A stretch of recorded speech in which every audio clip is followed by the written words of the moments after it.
ไ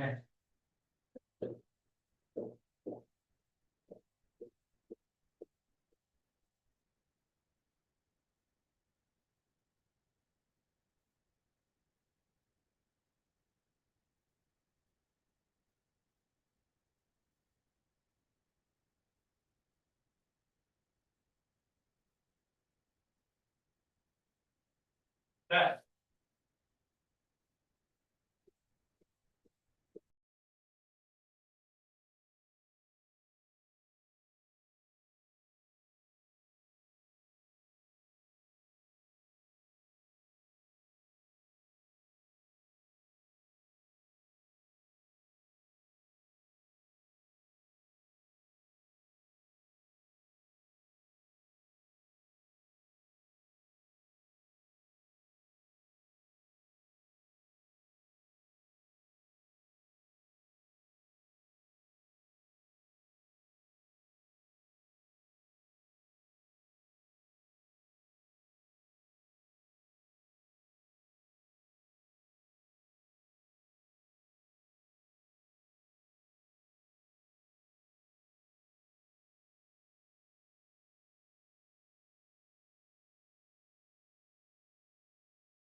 Yeah, they're here. You go.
We have a quorum and I am calling the meeting to order.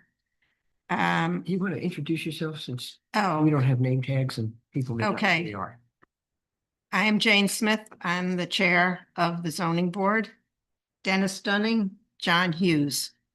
Okay, I'll just go over the agenda. First, in the business session, we're going to be voting on approval of the meeting minutes from November 4th. We have two pieces of correspondence.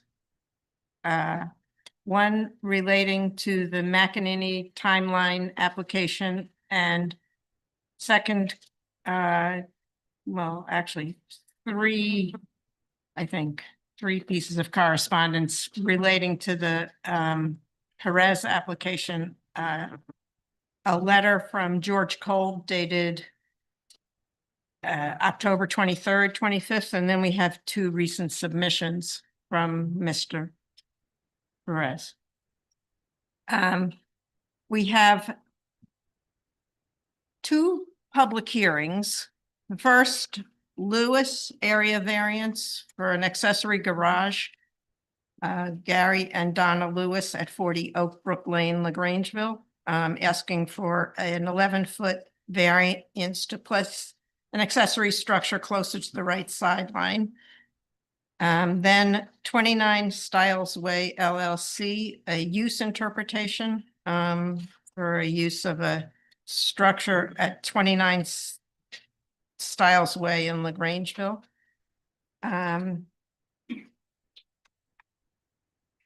Then we have a new application.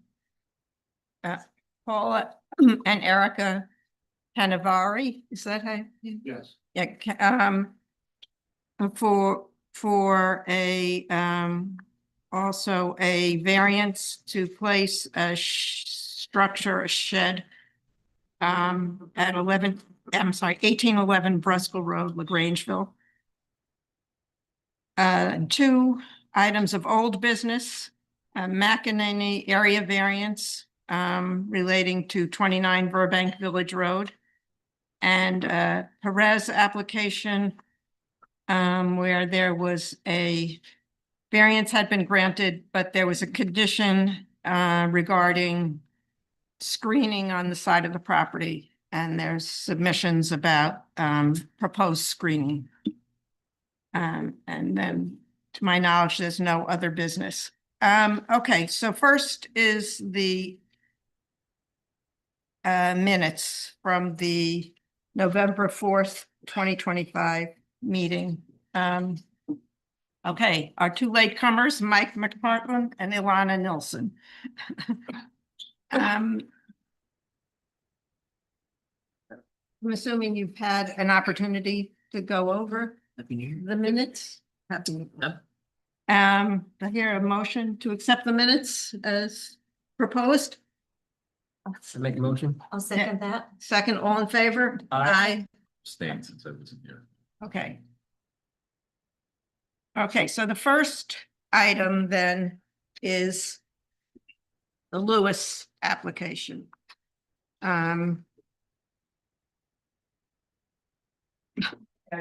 Okay, please come on up.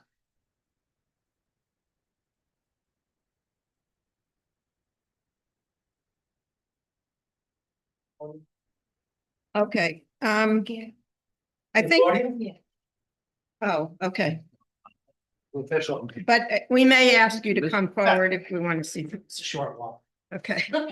Can you just? I think we have clarified that this is only in need of a single variance, Correct. 11 feet to the, is it the right side? Right side of the press.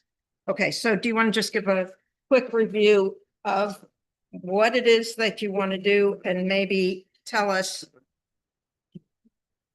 any of the things that are on the application? Yep. Go Yeah, through the so- various So look, factors. it's 28 by 32 detached, 1.5 car garage.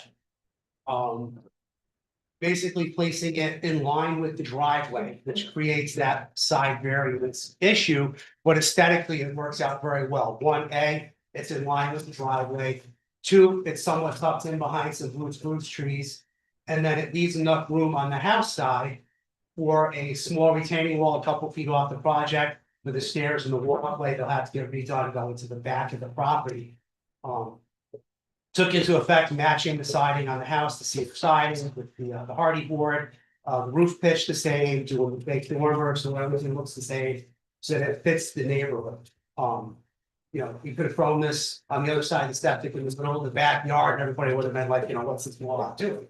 So it's really kind of asking for that variance, so that just looks appropriate, it looks right there. Could The you, neighbors that are all affected by this are in favor or have no issue with it. and you submitted letters from them? I did, that is correct. Okay, Those with the original application. could you just enumerate which, or tell us which neighbors? Just, do you have? Yes. So across the street, I think it is, I'm sorry. I'd have to look at the house numbers again because they don't go consecutively down the block. Okay, I I just, think you said number 33 was one of. 33 should be across the street, and I think he might be 36 or 34 next door. okay, could you come to up here and show us on your map where the placement is gonna be and Yeah. where the things that you've just, This is. You guys are looking from the street side. This is the existing asphalt driveway. This is where there's a temporary shed, just a, the crap that'll be going. And then this will be the garage right here, just past the deck of the house. That leaves that room for coming down past the deck and being able to walk around. And then that creates just that space there. and where were you Side. talking about the retaining wall? Retaining wall it actually start at this corner of the house here. Come right down across here. And then run out to grade because of the small lot, and then that's where these stairs could go for access throughout the back house, the deck stairs, the basement, etc. And we established that the distance between the house and the proposed new structure is more than 20 feet. Yes, it's 20 feet, 3 inches.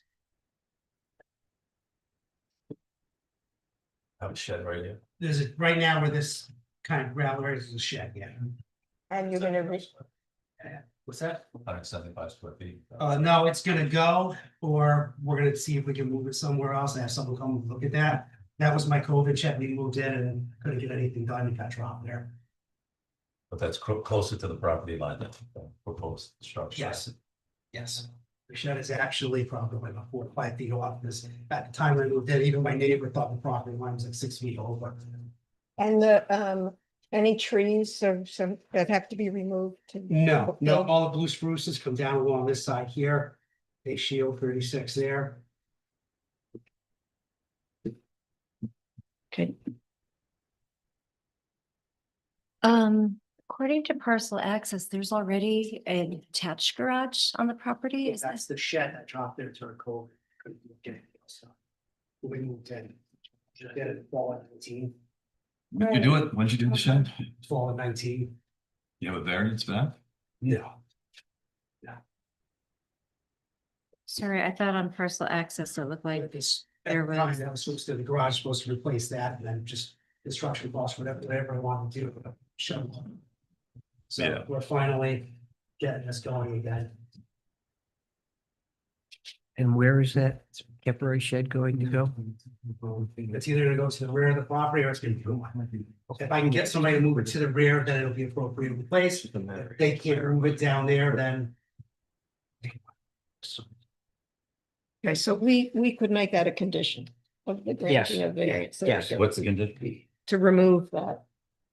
The shed. Yeah, the shed is either gonna go to the rear of the property, if the guy, the trucks, they can drive it across the lawn and do it. If not, then it's gone. Because the ultimate goal was to have the garage with like, safety. Okay, just 1 second. What are you saying? according to parcel access, you had an attached garage on the property. Oh, Okay, and the sale, I think it also said that. Unfortunately, I can't, I'm having trouble with this. Shed and we'll on it. No, that's what I mean. So, Yes. okay, so is this not going to be a garage or you're going to have to It's do? going to be a garage, yes. Okay, so now I'm confused. So you're going to have 2 garages? No, it's gonna be a. I got the garage, it's on the house, Yep, and then this is the detached garage, the second garage. yes. Currently, the garage on the house, I can't put my car that I'm trying to move in here to work on dollies and move around, do anything, the garage is too small, there's pillars in the middle, I can't. Okay. This is my work for the next 20 years. Yeah, I'm kind of envious of that. Okay, but I guess I'm just not used to seeing 2 garages on one So parcel. I see them all over town. Drive around, take a look, yeah, Okay, I will. yeah, absolutely, it's pretty exotic. All right. I don't think there's any prohibition, as far as I know. Of, I'm not aware of that. Just unfamiliar with it. The issue that we had last time was whether the distance between the proposed garage and the principal building was greater than the height of the building. That was what Right. we had asked you to check Right. with the code enforcement officer. And actually, the code of that height of the building is actually, the building is roughly 20 feet high to the peak of the roof to maintain the match of the house. Mhm, But the point of measurement is 2/3 up that rafter space. right. So we're actually well within the limit. Right. We simply asked you to confirm that. You've Yep. confirmed it. I have to say it out loud because it's just the way it's very peculiar, the way it's written and to understand it. Understood. Thank you. So that's the way I memorized it. Okay. Okay, any other questions? Yeah, so if you're at number 40 Mhm. and you've got letters from 33 and 34, where are they? Here Okay, and here. okay, They're great. both across the street or? Across the street, What about the neighbor over here? that's the one right here. It's right here. The next, this lot here Right. is that one letter and this is the other letter. Oh, I'm sorry. I thought you said they were both across the street. No. So, okay, so this is, I would assume 34. Yes. Okay. All right, great. Thank you. Yeah.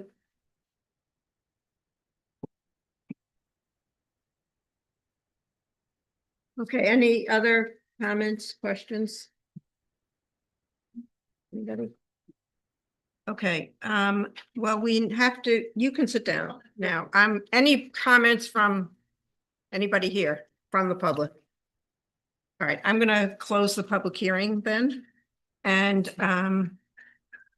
in making the determination, the ZBA shall take into consideration the benefit to the applicant if the area variance is granted as weighed against the detriment to the health, safety, and welfare of the neighborhood or community by such grant. The board has to consider 5 factors, and we will go through them one by one. Whether an undesirable change will be produced in the character of the neighborhood or a detriment to the nearby properties will be created by the granting of the area variance. Any comments? It doesn't seem so. It doesn't seem like it changes the character. It's set back. It's hidden by the trees. Correct. It looks like it It blends. blends with the house. Is designed to blend with that. Whether the benefit sought by the applicant can be achieved by some method feasible for the applicant to pursue other than an area variance. I believe there's septic in the back. I think it said that. That's right. Something is, right, put it off the back. And I mean, this is being used for a car. It makes sense to have it by the driveway. Correct. Correct. Yes. Near the house. Whether the requested variance is substantial. 11 feet is it's not quite half of the 25 Yeah. feet, but it's not insubstantial. It would be, yeah. it'd be It's considered substantial. Whether the proposed variance will have an adverse effect or impact on the physical or environmental conditions in the neighborhood of district. I don't think we've identified any environmental impact. Whether the alleged difficulty was self-created, which consideration shall be relevant to the decision of the Board of Appeals, but shall not necessarily preclude the area variance. The only thing I would mention is the runoff. It's not, the impervious structure was not there before. So that has to be managed. The intent is to have, so it's not dumping out in the yard, doing drains up there, which is like the. Okay. What It's you're saying? Not that gonna the- impinge on your neighbor's No, property. no. It's empty out my back there 2 weeks. Could you come back up for a moment, please? I'm sorry? We're Would you gonna mind, reopen the hearing for this. sorry, I just wanted to To add- make sure I have this right. So where is the septic? Let's see. Tank. It's here. Okay, Distribution box is approximately 90 feet and 100 feet to here, and then the laterals run this way. Coming back. along those lines roughly. Okay, and is this is the water shedding this way? Everything comes down to the natural, Sorry, everything down. where is the ridge beam? I'm sorry, Where's the ridge line here? ridge line is. Okay, got it. So all the water went this way. Actually, everything, the neighborhood comes down this way, and it's the natural pitch of everything, it goes up the street. Got it. Okay, thank you. I Sorry. have one other question. What is the contour of the land going back? It looks like it's pretty deep back in there. Um, And what is the nature of it? Is this, this Would- is, old farmlands here. And then the creek that you see from Waterbury Hills, the property line way down to the back there. So I'm only Here's what it looks like on, improved. Brought it to roughly this area, and I have the measurements, I don't know if they have, but I'm gonna have to. This- but this is the just part. stating it just for the slopes. record. 2.5 acres. You don't have it back in there for what reason? Where you might Back not, here? yeah, Be access to be able to use it, I have Yes. to drive across the septic most likely, or. Most some other system. okay, all right, Yeah. thank you. You're welcome. So, this way, with the grade, down over. Thanks. Thank you. Yeah. Does anybody else have any thoughts, concerns do you want to add? Okay. After considering the 5 factors and weighing the benefits of the applicant as against the detriment to the health, safety, and welfare of the neighborhood or community, I'm going to offer the following motion to grant the application with a condition. It's for the application of Gary Lewis for the construction of a 28 by 32 accessory garage to be located in the side yard area in the RA3 zone, located at 40 Oak Brook Lane, Unionville, New York, parcel number 666100667426. As I said, I'd like to make a motion to grant that variance with the condition that the existing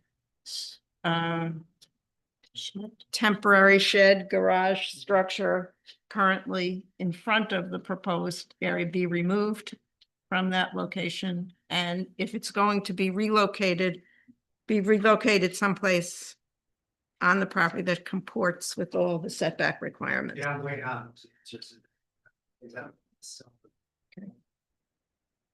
Second? Don, all in favor? Aye. Aye. Aye. Okay. Good night. Good luck. Okay, next, moving right along.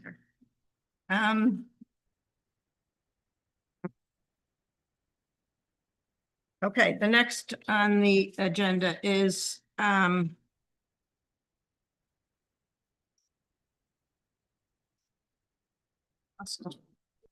yes, okay, 29 Styles Way. Please.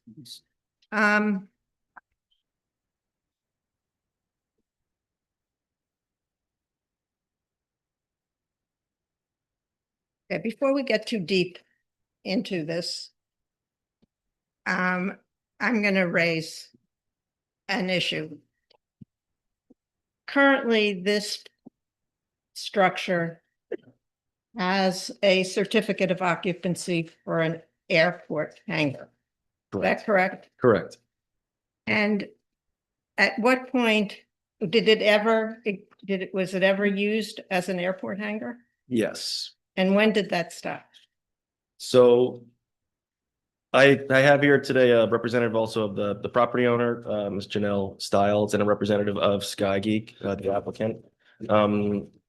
Ms. Stiles can provide some historical context of not just the use of Sky Geek on the site, but also to the hangar on Okay. the subject property 29 Stiles Way.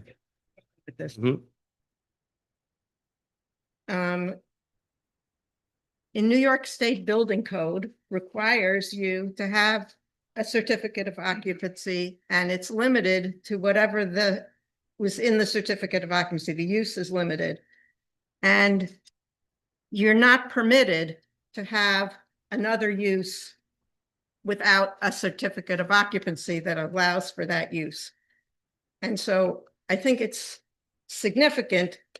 That's a significant factor for us.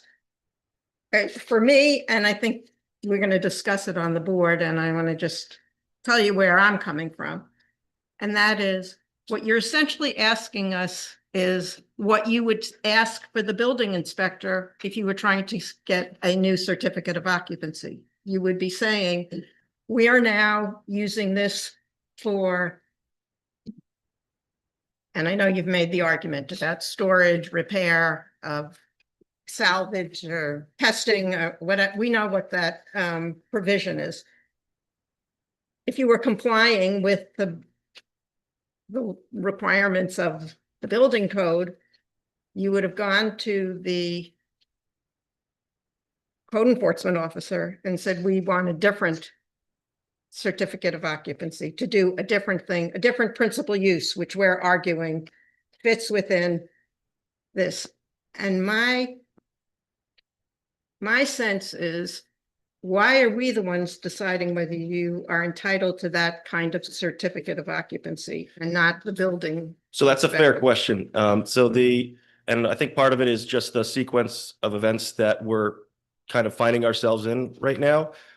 So we are here today looking for this board to basically agree with our interpretation of the current use of the project site.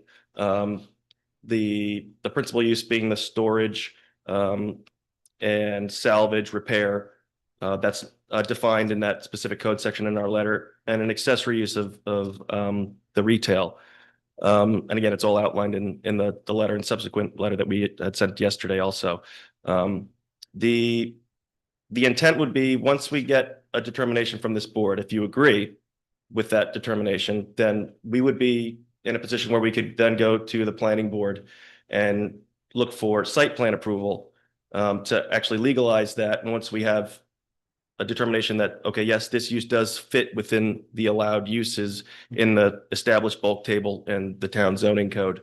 So we can't even get to the site, to the planning board to make an application for site plan if we don't have a use that we are determined to that this use actually fits into, that's already within that use table. So if you guys disagree with this determination and believe that this use does not fit anywhere in, with any of the uses that are outlined in the bulk table, then that leaves this use kind of in a limbo where it's technically not allowed anywhere in the district or anywhere in the town. So, Well, let me just backtrack. As I understand the sequence of events, at some point, the code enforcement officer came in and said, this is a warehouse.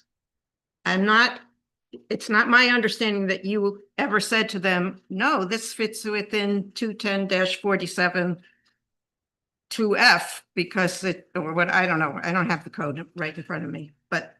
I think that was the initial reaction when he saw, and I don't want to speak for George or anybody, but during my conversations with George, that was the initial reaction, was that this place looks like a warehouse. And when you Did go you and look ever at it, it does. with him that it was something else other than a warehouse?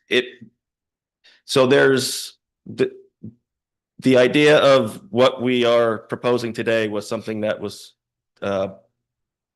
discussed between George and also my office as what appeared to be the right use for this project site. Correct, yeah. So trying to find, so to try to define a use that actually fits within the zoning code, because the historical context, I think, is important, because this operation was an approved use on one of the Sky Acre airport properties. And I'll let you, there was 3. So it was an approved use. This business had been approved on the Sky Acre airport property. Approved by whom and when? Janelle may know the dates, but it was an approved use and it was operating legally. And under a different hangar on the property. It had subsequently moved to this hangar. And again, Janelle has a handful of information that she can go through. There's a long history of this business operating on Skyacre Airport from this time that it had started. And before we dive too much into that, to get back to your initial question of why are we here? Why this board? Why are we not in front of the building department? Those are all things that we have to still do. We've already done a building code analysis to see how this use does equate to airport hangar and or a warehouse, and what modifications would need to be done to make it compliant. And in order to get a CO, we can't even look for a CO from the building department until we get it approved by the planning board. We can't even get in front of the planning board until we go through this step, which is because it's such a unique use and it doesn't fit so squarely into any of one of those uses that are identified in the bulk table. George thought it made sense to come here to make sure that you guys agree that yes, this does constitute these uses. Those uses are allowed in the airport district. So that opens the door for us to at least start the process with the planning board to obtain site plan approval. We still need to do a whole long list of other steps, including on top of the site plan. So getting health department approval for any bathrooms that are on the site, to going through the code analysis with the building department and making sure that they're on board with what our determination is or what we're finding in our code analysis. So this really is just step one. It's not, we're not looking for an approval from this board. It's just an agreement that yes, this use does align enough with these uses so that we can move forward with the site plan. Are you saying that you went to the building inspector and discussed getting an updated or a new certificate of occupancy, and he told you not to do that, but to come to us? No, we never approached him looking for a new certificate of occupancy. Again, we wouldn't have been able to do that without an approval from the site, from the planning board. The approval, that the site is approved as a hangar. So even with, if the board agrees tonight that the current operations for Skygeek do constitute the storage and retail, we have to now then go back to the planning board and get approval to apply those uses to that property. Right now, that property's only that specific property. Well, there's three that the hangar, or adjacent properties that the hangar and the driveway are located on, are only approved for airport hangar. So the determination was that what's happening there now does not constitute airport hangar. I think what Jane is saying, the issues you've discussed Mhm. can either be brought to us, or they could be brought to the building inspector and have him go through the process of issuing you an updated or a new certificate of occupancy that would supersede the one that says it's an airport hangar. And what you've told me is that you didn't ask for that.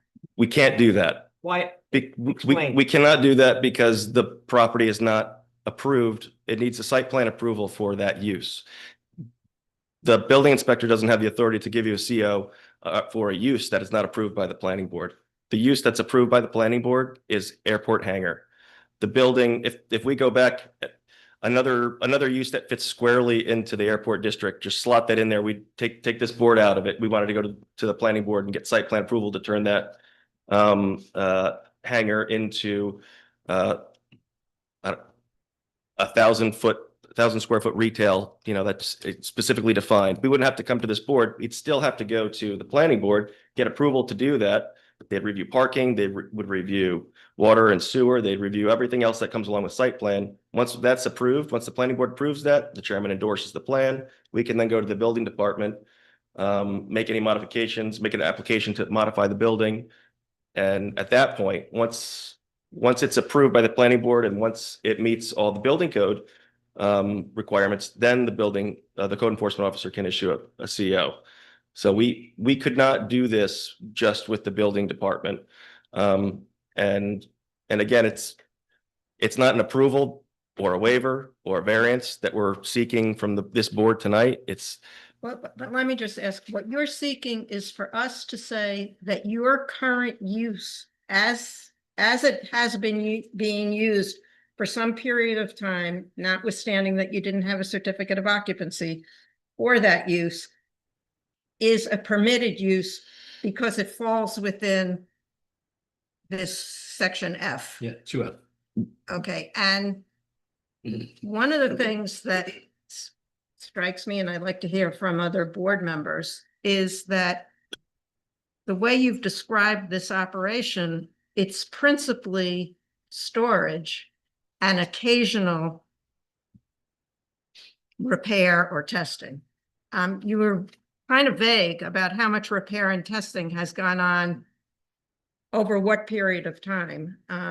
So Can you enlighten us? yeah, my intention certainly is not to be vague, but our reason for being here is plainly to requesting that you do agree with our determination on the use being able to be applied to this operation, just so it opens the door to the next step to go to the planning board and have them review to make sure that it meets all of the conditions and everything else. You know, we're still going through that regulatory process. All this does is provide a path to legalize a business that's been operating on this facility since the 1960s. It's the same business that has evolved due to market conditions, but it's the same business with the same roots, the same owners. Again, that's been on this property for since the 60s. So that's why we're here tonight. Can you focus in on specifically, is there any salvage going on in this business at this time? Yeah. Could you explain what that means to you? So, you know, used parts with damaged aircraft or reconditioned aircraft. For the record, we could go. Okay. Okay. I think it would be helpful for Can he finish his explanation? But yeah, that's what I'm gonna say. I think it would be helpful for them to come up and provide some historical context and information on the business. Okay, So just to answer the original question about salvage, yes, we have used parts from aircraft that have been salvaged. And we stripped them for parts and they're in that building and they are sold. What would you say the percentage, what would you say the percentage of the business is that? It's a pretty small percentage of it right now. There's just the way it's evolved over the years. 5, 30? Probably no less than that. Yeah. no, not the Right, storage. I'll get to the storage in a minute. I want to focus on the salvage first. It's minor at this point. I couldn't tell. Got it. Right. Okay. All right, Mike, I know you had more to say. No, to me, it's sort of, you know, the focus to me, and I'm open to disagreement, is it that section 3 of the letter, and by the way, great job putting all of this together and sort of keeping it in a sort of a coherent and linear narrative. It is fairly easy to follow along, and it is kind of a storied property, right? It looks like it started in one thing and it became another thing. Jane asked a question, or Dennis, a few minutes ago, saying you had mentioned that there was a period of time where this was compliant with zoning. And how long ago was that? And when it changed, was there any action by the owners or the lessee to go to the town to say, we used to be this, the use of this property has changed? To Jane's point around, if you're going to operate a restaurant, you have to go to the town board and say, look, we need a CO for a restaurant. We're not it's no longer a dance hall now. It's a restaurant. We need a CO for that. I'm gonna let Janelle speak a little bit to this, but and she can correct me if I'm wrong, but I believe that this use existed on the property before zoning, the current zoning existed. And the current zoning was actually, some of the language was drafted with this business, contemplating the operations of this business. Yeah, you can, and that's in here, which I wanted to kind of come back to that, but Yeah. I think I'd like to get I'd like to get the history first, because it may answer some questions that are. As far as specific dates, I'm not sure, but I believe that it was located on one of the hangars on the property that had been approved for that. Right, that was doing repair and salvage. Exactly. Out of it. That when they came in to start doing zoning, they sort of crafted the language of that particular use. Correct. With that and with the idea in mind that we know this exists, and it's already operating, and this is what it does. And it was on a separate area of the airport property at that time. And since then, it has moved to the current location. Yep. And the error that was made was that they didn't seek site plan approval at that time when they moved from point A and to point B Got it. on the airport property. So now I do think, Follow up on Mike's question about what percentage of the business is for repair, salvage, fabrication, testing of aircraft equipment, and I thought you said to Mike it was 5%? No, I don't think you just said a small portion. Okay, the reason I'm the reason I'm asking is that the principal use of the building? Or is it an accessory use? Because what you've asked for is the ability to operate a retail space, which is an accessory use, but it has to be related to a principal use. And what I thought Mike was asking is whether the airplane salvage and or fabrication, repair and testing of aircraft equipment parts, including associated storage, is in fact a principal use of the building, or it's sort of a very small fraction of the use of the building. so today, Mm. as was described, salvage and repair is not, it is a smaller part of the business. I don't know what the percentage is, but when this business had originated, that was the business. So, I mean, and Janelle has photos of a field of airplanes that are getting salvaged, decommissioned and repaired, and that was the business. And then they would sell parts, and over time that business has evolved. So, but it's been under the same ownership and the same, I mean, it has been the same business, but it was a natural evolution of the business, you know, as it moved with the market and towards e-commerce. And so the building is used for storage of all of these parts. Some of that is salvage parts. And only a very small area of this building is dedicated to the retail e-commerce. I mean, that is a major operation, but as far as scale and intensity within the building, it's dwarfed in size and scale by the actual storage of those parts. And is So the storage part of this as an adjunct to the retail significant portion of the use of the primary of the use? say that again, I'm sorry. Is the storage Mhm. significant portion of the primary use of the building? Meaning the retail e-commerce sort of is the distribution point, right? That's the sales, the front end, et cetera. And then fulfillment is behind it. Is the storage basically fulfillment, retail inventory, fulfilling the e-commerce orders? I would say the majority of the building is dedicated towards storage. So Storage of what? of the, New and used, you said?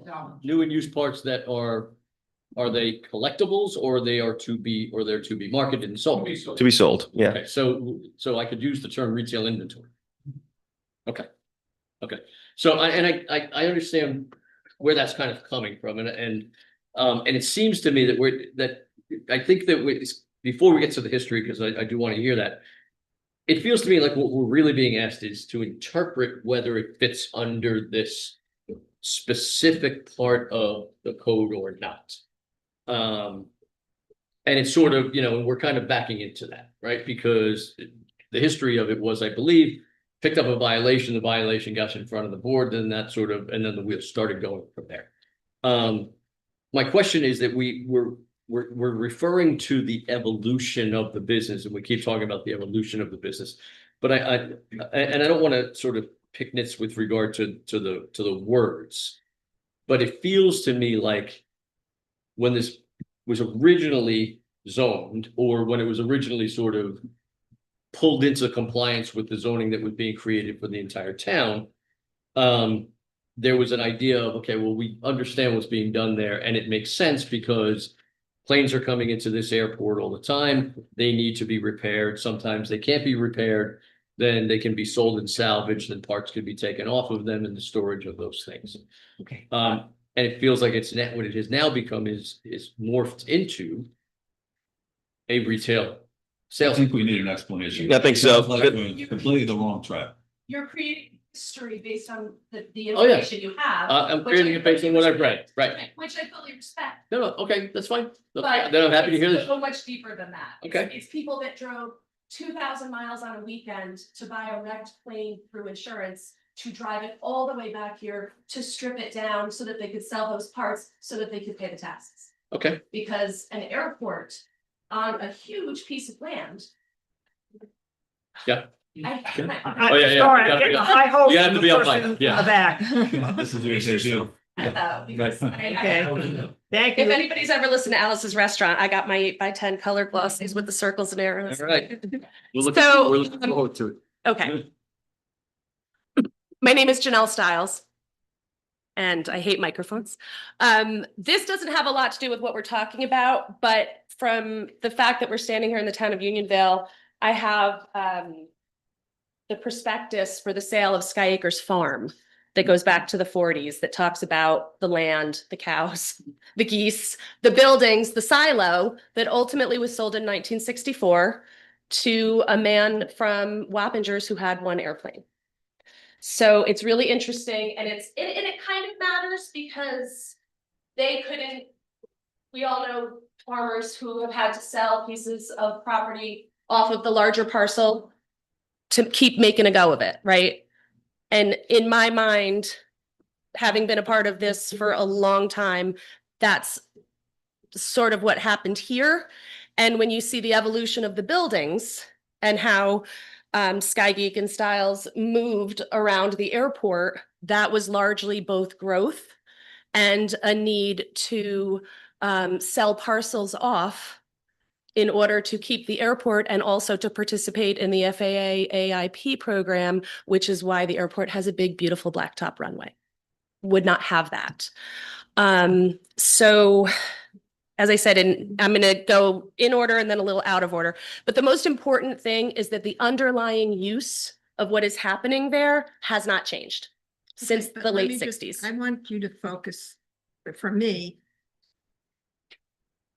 it seems like it's important to talk about the use in this particular building, not the use of a building on the airport. And if you're going to talk about a building on airport, please make it clear that you're not talking about. I will use this addresses, particular 100%. thing. However, to my understanding, and the reason that we are working with Podgy and Associates, no, that's not the right, is because it is so complicated, right? And this is not what I do for a living. We all have day jobs or, companies that do not involve zoning and such. So bring in an expert, right? But I will use building numbers. However, to what you just said, I would say that we are trying to follow a path that was laid out for us, and they told us this was the first stop. And that's they being George. We did not realize that we were doing anything that we shouldn't be doing. And I don't think that we are, except for the certificate of occupancy, which I now understand. But my point is, we were very open when this came about. We, got a letter, we traced the history. In the late 60s, parts were being sold, aircraft parts, new and used, at Sky Acres in a variety, at first just off of Oswego Road, in a parcel that at that time was not part of Sky Acres. And then in 75, when Herb and Ginny Stiles bought Sky Acres from Mr. Cochran, they enveloped those parcels. And I am doing my best historically. There are not a ton of records. In May of 69, zoning was adopted.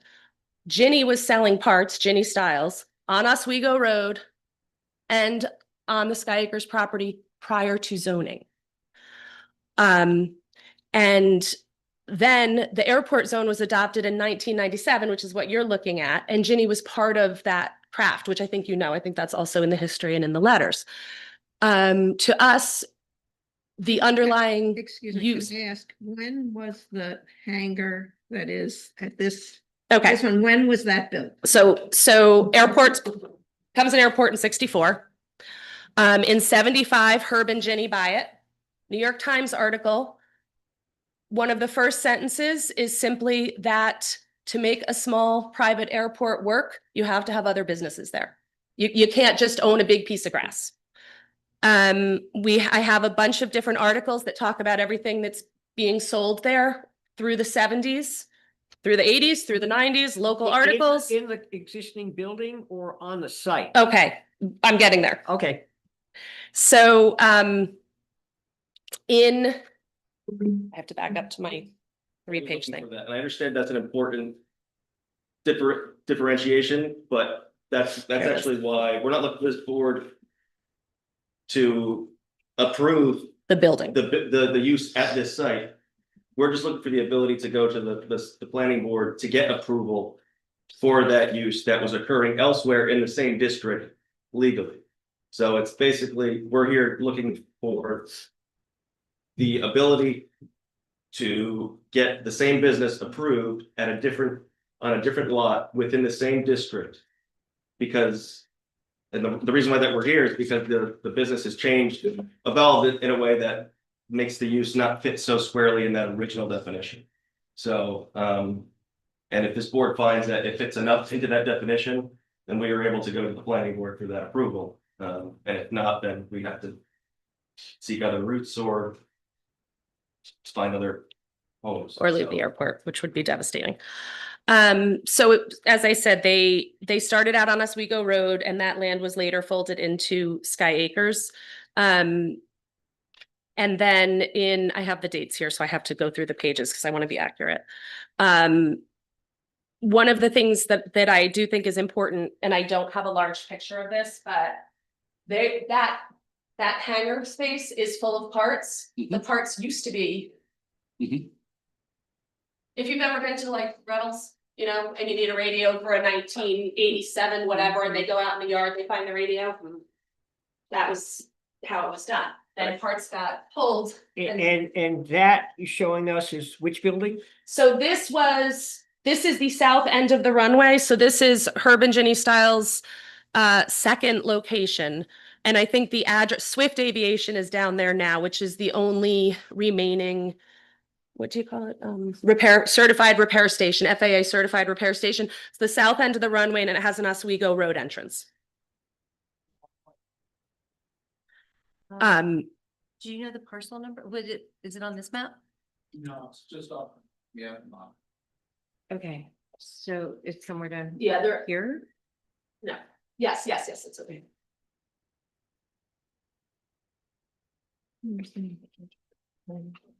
So their very first location was 131 Oswego, a chicken coop. The second location was 123. So from 131 to 123 Oswego. And then 119 Oswego was built. And that was the picture that you just saw was 119 Oswego. So they're all at the south end of the runway. There's a big red barn still there. Pat Valesi used to like the White House next to the red barn. A lot of people know that house. It's like an original colonial down there. So anyway, there are no longer fuselages laying around Sky Acres. I think they've all been either sold off or cleaned up, parts taken out. The last one was sold to a paintball facility. So we already talked about the dates of the zoning. I can skip this part, hold on.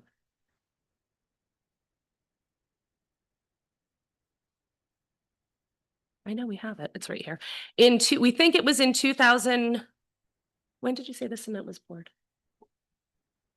Well, actually, Ursula, when did you build your building? We built 1998, 1999. We Okay. were the first family built on the. On the circle, okay. And I think you're gonna hear from them, but thank you. Right, so you're saying that you had the first hangar No. and it's built. I'm gonna give you the what that was. She's here. We subdivided a piece of land in order to participate, in order to raise some funds. And I'm paraphrasing I was not there. And that would be, oh, Jeff's gonna show you, that would be the building in You question. can't have two people talking and having a side conversation. Ursula is here. We're the. There you go. If you would like to see, I guess you have it, but we're talking about this, okay? So originally, when I say the south end of the runway where Herb and Ginny started, it's these buildings that are down here, okay? Then they moved to this one, 79 Styles Way. A project was proposed in the 90s to blacktop the runway, make it look like it looks now.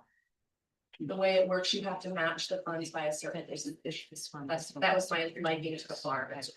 And so this piece of pie was cut up into parcels. This is 29. This is the building this is what we're talking about today. Okay. This is the one you occupy. This is the one, this is 29 Styles Way. This is 37 Styles Way. Are you 35? This is 35 Styles Way. So there were 5 parcels here. They were sold. And these 5 parcels have a commercial through the fence agreement with Sky Acres Airport. So What does that mean? that means that the people that own these hangars own the building and the land under it, pay their own taxes, but they have access to the airport. Okay. For their- And that's all, just so I'm clear, that's all built after zoning goes into effect. This is built. It's actually right around the same time that 1997, this is all right around the same time. The late 90s, yes. This piece. So this is the actual airport, the red barn. You have this is pretty much a similar picture. So the barn is the airport where the pilot shop was. And this is 79 Styles Way. They went from here to here. There was always a retail shop in here. And then there were also sales here, parts here, airplanes here, offices here. These pieces get sold. And then and currently this pilot shop is running. And the pilot shop as a walk-in facility shuts during and never opens. I'm gonna go back.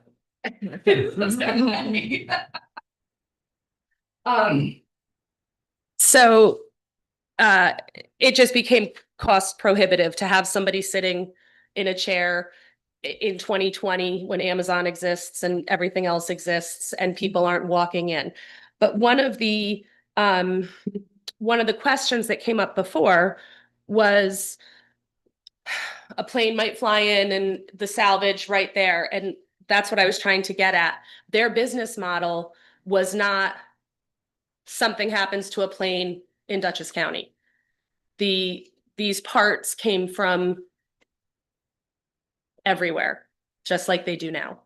I can remember, in the early 90s, Stephen was going to college and driving. One weekend he drove to Texas to pick up a wrecked airplane and bring it back, And at that point, these parts were being stored. This is the outdoor. This area? would have been 79 Styles Way. So Inside and out. yeah, Jeff has worked there the whole time as well. So he's a very good, another bit of knowledge. So, but and then there were also in the pilot shop always new items, right? Oil and maps and for Hamazad's. We were just laughing because one of these articles says if you need something, fly to Sky Acres. If you've been looking all over the place for a left-handed framer jammer for your 1941 funk, you've got another good reason to come here because they had everything. They had new stuff, they had used stuff.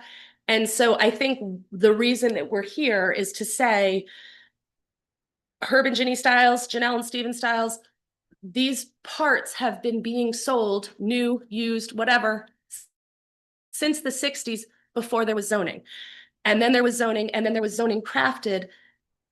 And the idea was that all of what was all of these businesses were within the zoning codes, if laws, whatever you call them, again, not my field. And the move from 79 styles, the end of the road of what we were just talking about, is so Stephen's father passed away, carbon monoxide poisoning. So it was not planned. There was no illness. There was no let's figure out how to move things along. And it became a business that lost its patriarch heart, MacGyver. He could do anything, he could fix anything. And so that business slowly evolved. Stephen had other talents. Ginny was always the one managing the airport and the pilot shop, and I apologize. And there was, to go back to the New York Times article, running 180 acres, 189 acres, I think is the tax roll for that piece of property. That's a big tax nut, right? This is not a not-for-profit, it's not a farm. And that building was sold. That building was sold to pay bills, 79 Styles Way. And the parts had to go somewhere. Janelle, do you mean this piece on the 24.9 The acres? very end of the black. Yes, exactly. This one up here? Yep. Okay. This one. So again, they went from here to here. And there's also, they're also selling parts here. And then in the meantime, these are being built. So pretty much if you went in any hangar at Sky Acres, you're gonna find parts.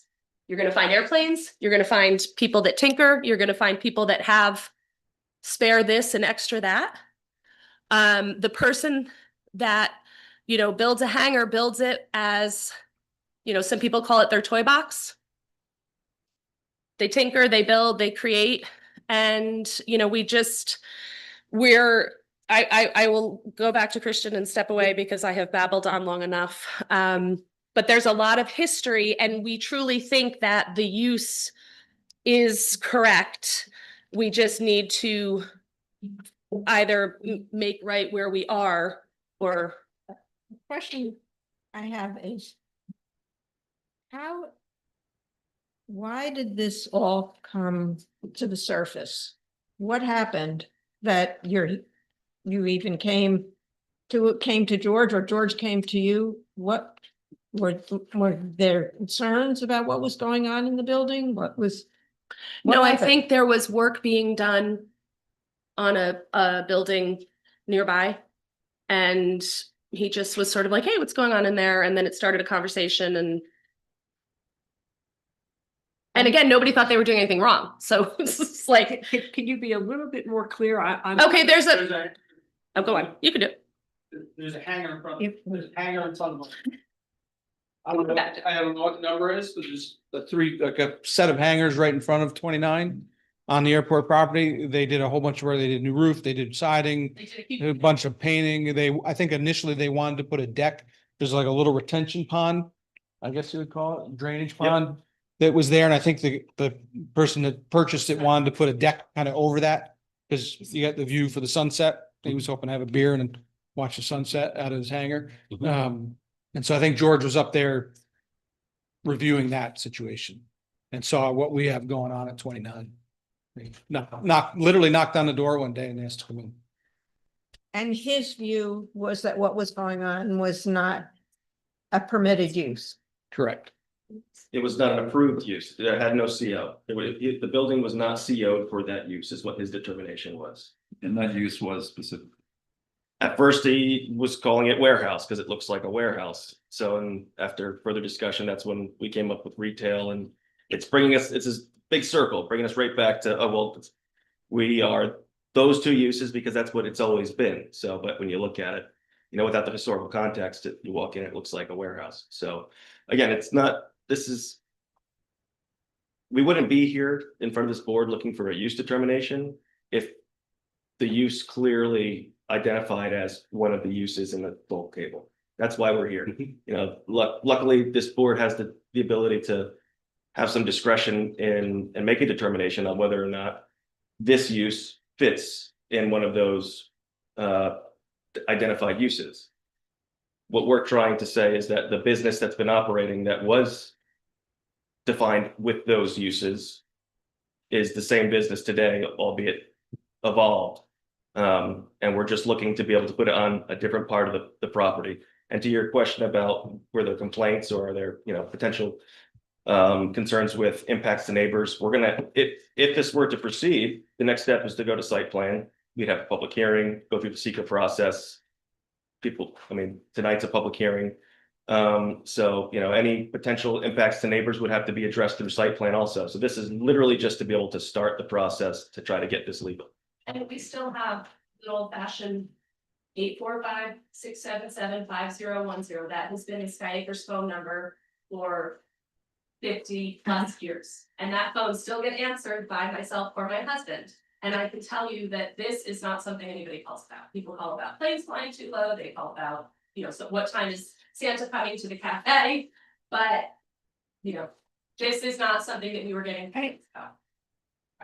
I'm just saying, from my experience, this has never happened before in the zoning board. We've not been called upon to say, here's an existing use of a property. Can we squeeze it in to a code provision? And I'm kind of perplexed of why we should be doing it, as why you keep saying this is the essential first step before we go to the planning board. Wouldn't the planning board do the same thing that you're asking us to do? They certainly could. We submitted a letter that showed that this business has existed since before zoning. And then that Ginny Stiles and a team and a professional, who Stephen knows his name, but I can't remember it, sat down, and I actually have the binders, all the handwritten notes, and I thought about bringing them, and then I thought that seems a little weird. I don't know, because they're like zoning binders. She's sitting here with your team in the late 90s writing the zoning for an airport zone because it did not exist. So this business has existed since before I was born. But what you're, let me, But What you're George wants saying me to is- say whether or not the business can exist in this location. And if but it, it's this business existed at 29 Styles since, like you say, since before the code. But it's. You've been doing the same thing. But it's existed in that district, it's And on not Sky that Acres building, Airport. but not on that property. It's existed in that district. So to move it in another location within that district, it just needs site plan approval if you agree that the use is the same from, A to B. So I'm it's, still having a lot of difficulty understanding why you're being asked that question. Well, it's not- Ask George. Step I know what back. you're talking I about. think that the planning board could act on the application if we were to make application for site plan. I think the anticipation was, and I don't want to speak for George again, because again, it was his direction, his notice of violation and his determination letter indicated to come here. That was his directive. And I think that it was wise, because I think that if we went straight to the planning board, at least my understanding of the process and the zoning code, the Unionville zoning code, is that if we were to go to the planning board, they would probably send us here for determination, because the use does not squarely fit into those But if you- definitions. But if you're asking us for a change to the zoning, We're not asking for a change to the zoning. We're just asking if you agree that the uses on this site can be defined as the two uses that we've outlined in the letter, which are allowed uses in the airport district, which will allow us to make application to the planning board. We're not asking for a use variance. We're not asking for any waivers or approvals. It's literally just a determination of yes or no. Do you agree? And again, it's discretionary and it's fuzzy and not straightforward. And again, that's why that's one of the functions of a zoning board, is to make a determination on use when these types of situations arise. Does it or does it not fall into the current zoning regulations? can So- I, this is And it's the only probably way- not relevant, but how is it that you've got one building in two different lots? 3 lots. Great. The Okay. original construction was the subdivision was But- 5 but- lots. It's, that's The just how, gentleman in the back who's recording asked that you please step. it over was here. permitted. The original subdivision was 5 lots, so they were selling 5 parcels. You know, I And see somebody that, bought but- 3. So that building, 29 Styles Way, sits on, actually only on 1 parcel, but it owns the parcels on either side. It sits on 2 It sits on- parcels and then the drive. The driveway is the Is third. the third. But it's all considered the airport district. It's all the Correct. airport It's all district. in the airport district. Right, exactly. And I think That's the point. that's the yeah. point. Styles, The, But my Sky, feeling is that the planning board, if you go before the planning board site plan. And I don't want to give you the wrong, but I'm just thinking, I'm not sure what our use interpretation is gonna mean for the planning board. I think they're gonna make a determination themselves. so if you make, what it does do is lock in the determination. If this board is the determining agency, the planning board cannot make any discretionary determination on the use. That is only the zoning board. It's really the code enforcement officer and then the zoning board of appeals.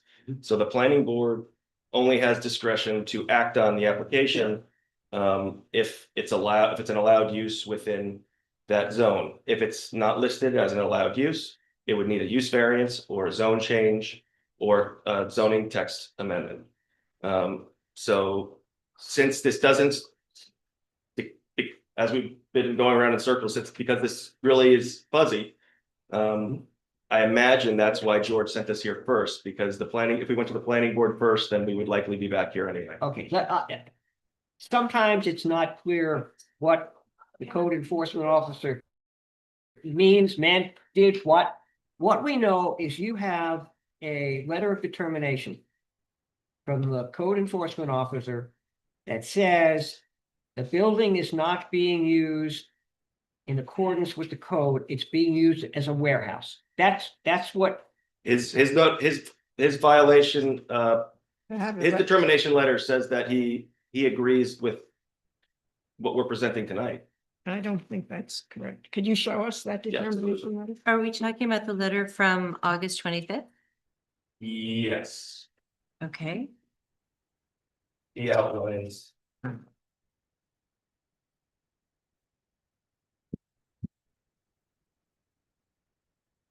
Based on my research, it appears that Skypeak sells related aircraft supplies to the retail market via internet sale.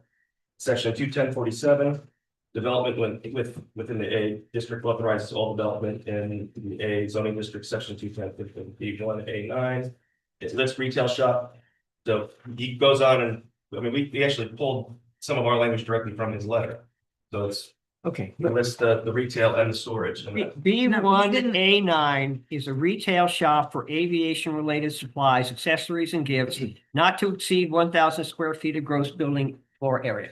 Right, Okay, your building is more than 1,000 square feet. but what we, Oh, okay, Yeah, just, yeah, but this in the code is defined as an accessory use, each of which uses shall be subject to site plan approval in accordance with the procedure, but it needs to be associated with a principal use. right, Okay, the principal use that you've identified is airplane salvage and or fabrication, repair, and storage, yep. and testing. Okay. And so if I go to the code and look up principal use, it says the primary purpose for which the property is being used. And the answer is, as it's currently used now, it's being used as a retail establishment. It's not being used principally for airplane salvage and or fabrication, repair, and whatever. So when you ask us to make a determination, we're looking very literally at this and saying, okay, the section that applies to you, which is a retail shop for aviation, is an accessory use, which needs to come under a principal use. And the principal use isn't really the principal use of the building. Okay, that's sort of where we're coming from. And you're saying we have to take a bigger picture view of this than what I just told you? Point of information. Go ahead. When this was written, has anybody ever been inside the Red Barn at Sky Acres? No. The Red Barn. The restaurant. The airport. Restaurant, yes. Sky Acres Airport. Yes. Oh, yeah. yes. The barn is the airport, I'm Yeah, sorry, got so, it. so the barn. When Yeah. you step inside, you're in a space that has a desk, used to have shelves, there's an ATM machine, that was the pilot shop. That was the 1,000 square feet. And it was written this way because the parts and all the extra stuff was always in a different place. So there was a pilot shop that's 1,000 square feet, if that, probably isn't even that big. And it had no warehousing, it had no shelves, it had no place for stock. And then there was always another building operating that had all of those other things that were written in this airport zoning. But again, technically, all of these parts sales started before there was even zoning. So they should be, Yeah, well, we see that there is a code provision that allows for these part sales. But is that, but I I think was your just point trying to is this, explain the is that 1,000 the square feet. principal use of this building and In size and scale, the principal use is certainly the storage and which includes salvage of parts because that occupies 95% of the building. The actual retail, people coming in, there's a few walk-up people that fly in for will call pickup. And any fulfillment and actual e-commerce sales happens in a very small portion of this building. That's what we provided in the floor plan. Let me ask a simple question. The code enforcement officer said the building is a warehouse and you're saying it's not. The Tell me again why we should disagree with his determination that it's a warehouse. The code enforcement officer determined that it was not a warehouse. He denied the application. Again, there was an application submitted for a change of use to warehouse as kind of a knee-jerk response to the notice of violation initially. Let me read this. Application has been made for legalization of a warehouse occupancy in the airport zone. This is currently housed in 14,000 square foot aircraft hangar. Based on my research, it appears SkyGeek sells related aircraft supplies for the retail market via internet sales. Section 21047, development within the A district authorizes all development in the A zoning district. Section 21049B1, A9 lists a retail shop of 1,000 square feet is permitted in the zoning. Section 21047B2F outlines testing and storage area of outline. Based on my interpretation of the code, I'm denying the use applied for. So the use that you applied for was Previously, again, as kind of a knee-jerk reaction to the notice of violation was warehouse, because that was originally, and warehouse is not allowed or permitted in that district. So what George is saying is that a notice of violation was issued. The applicant submitted another application for a change of use to his department to change it from hangar to warehouse. He said he's denying that because it appears that the use actually more closely fits those, and those are allowed. If that's the case, what, wouldn't the simplest thing at that point have been to resubmit an application for that? No, because we Meaning would, if he said in his letter, because we're talking about warehouse right now, but word warehouse doesn't, the only reason warehouse appears is because that's what the application request was for. right, exactly. So my point is, so if you were to resubmit an application for use as under this, then the building department would either accept that or reject that. thank you. If Yeah, they I'm not- rejected it, Thank you. then I'm it not comes sure back- why then it's coming back here. I'm not sure why the change of use application was submitted, if that was at the direction of George, that was prior to me getting involved, but George would not have been able to act on that application either because again, it's not an approved use at that site, at that property within the airport district. why do you say it's not an What's approved not- use? Because it doesn't have site plan approval it only had site plan approval for hangar, which is one of the uses in the bulk table listed as allowed in the airport district. Suppose you had an empty hangar, you hadn't done anything at all, and you say, we'd like to now transfer all this stuff, and we think this comes within whatever subdivision F, and Sure. we'd like a building permit to get started to do that. We would And have, would we be involved in that at all? I believe that we would have eventually gotten here because of the same questions that we have. We would have had to start at the planning board if we weren't immediately sent here. We could not have operated with, let's start here. Let's say that the use defined in that, in the bulk table perfectly fits the operations at Sky Geek right now. And there was no, there was no gray area, black and white fit. At that point, if we wanted to change from hangar to that use, we would have to go to the planning board and get site plan approval for it. They would be allowed to act on that application and approve it following their site plan review and seeker process because it's listed as an allowed use in that zone. If it's not listed as an allowed use in that zone, they would not be able to approve it. We would have to come to this But you're board. saying it is an allowed use. We are saying that the Sky Geek operations constitute the two uses that we've identified and that George has identified in his letter. And those two are allowed uses. So all we're looking for is confirmation or concurrence from this board so that when we get to the planning board, we don't have the same conversation all over again. I imagine that's why George sent us here, that, well, do you really fit in this use? Go to the zoning board for a use determination. At the risk of repeating what we've already said, if the application was filed for a warehouse, is that correct? It must have been erroneously, it must have been erroneously submitted. I'm not sure why. What I don't understand is if you made the argument that you've made to us and you made it to the building inspector, why do you think that would not be acceptable? Because he's not authorized to give a CO for a use that is not approved by the planning board. Well, I would say this, I think that, personally, I think this should be before the planning board and not before us. We would have to go in front of the planning board. I would say, there are two choices.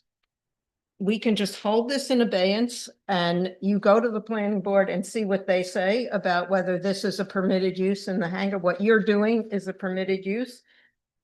And that may require them to get further information, which I would want to have if I have to determine this, like what percentage you're saying a big part is salvage parts. How big? What part square footage is devoted to this? Those are the kind of questions that occur to me. I don't know if they occur to the planning board. Maybe the planning board doesn't care, and maybe you'll be better off in front of the planning board. So, But I just take issue with the fact that this couldn't go to the planning board directly, that they would not say, you decide, zoning board, whether this, it's either a permitted use or it isn't. There is a section of the code which talks about permitted uses that you'd like to use. right. Why are you asking us if the code says it's a permitted use? We could certainly go to the planning board and try to start the process. Again, I wish that George or someone else was here to speak to this, but the reason why I imagine that we were sent here first is to avoid the inevitable situation where the planning board says, this doesn't exactly fit the uses that you're describing. You need to go to the ZBA for a use determination to see if it does. Is it a use determination or a variance? I don't know. It's a determinate, we're not asking for a variance, it's a use determination. Well, if they're saying it doesn't fit, It's not it's not their call. It's only this board's call. He said he was trying to avoid going to the planning board and having the planning board say it doesn't fit, go to ZBA. well, we're having a trouble in the ZBA saying it with their. So they can clarify exactly what doesn't fit. The code. Because I think The challenge is that the zoning board of appeals has. There has to be a determination to be appealed. And there hasn't been, We're just trying to. right? No, I know that. We know that. I really want to add one thing because my brain tends to, my mouth moves fast, my brain moves faster. And I forgot one detail, which it doesn't matter to your decision, but I think it's important because you asked how we got from A to B, and then I got a little upset about my father-in-law. So the hangar 29 that we are talking about, had airplanes in it. 5, 6 community hangar. When 79 Styles Way was sold, which is where all the parts and stuff were, they were stored behind the airplanes. That's how this all started, and I neglected to say that. So there was no jump. The initial moves, Oswego Road to 79 Styles Way, these were buildings and done with intention, right? 79 Styles Way was built by Herb Styles as a repair station, a place to sell parts, a place to strip planes, all that good stuff, right? When that was sold, space was needed. 29 Styles Way had an abundance of space because it is a very, very large building. So the parts were horseshoed around the planes. Planes were still paying hangar rent. And then the seesaw of commerce, COVID, the pilot shop closed, and the last airplane, we were trying to figure out when the last plane was actually moved out of there. So it existed as an airplane hangar with parts and sales and stuff at the same time, and I should have explained how that happened. All right, let me try a different approach, okay? The first sentence of the notice of determination says application has been made for legalization of a warehouse occupancy in the airport zone. And the last sentence says, I am denying this use applied for. What prevents you from going back and applying for an airplane salvage and or fabrication, repair, testing, aircraft parts facility along with a retail establishment? Why couldn't you go back and ask for that rather than making an application for a warehouse occupancy? Why Because can't you do that? we could go to the planning board and make application to the planning board for site plan approval. Again, George does not have the authority to grant a CO for that. We're not talking about the certificate of occupancy. No, We're talking about, the application, this says an application has been made for the legalization of a warehouse occupancy. Okay, and George said, I'm denying this use applied for. My question is, why can't you submit an application for an airplane salvage and or fabrication, repair, and testing of aircraft equipment parts included in associated storage, blah, blah, blah? Apply to who? Pardon me? Apply to who? Did you apply to the? I did not. I don't. Yeah. Was an application submitted to the building department? This is dated 8/25/25. And it's addressed to owner 29 Styles Way. And the reason I'm asking this is that we are supposed to respond to notices of zoning determination. That's what we do, because you get a zoning determination and you disagree with it, or you want a variance, you come to us. Right. Okay, so I'm reading this and I'm saying somebody, I don't know who, applied for a warehouse occupancy. The code enforcement officer said, I'm denying that use. Right. And so I'm asking a question, I'm out. Can you submit an application that asked for airplane salvage and or fabrication, repair, testing, blah, blah, blah, and for a retail shop? We cannot, Why? because it's not approved. What do you mean it's not approved? well, you applied for the warehouse. Is the warehouse approved? I don't know who submitted that Okay, application. Maybe difficulty with. Start this process. It must have been. It predated me. Just one point. I wish that, I was under the impression that there was at least some discussion with George prior to this, or direction Between who? between anybody advising this board and the applicant. No. So, No, that's not- so I apologize that Right. this is, you guys are getting, this is being No, no, sprung on you. It's fine, but to Dennis's point, I just want to pick that up because I think it's relevant. I'm not rendering an opinion here, but I think that the argument here is very, very, very well crafted.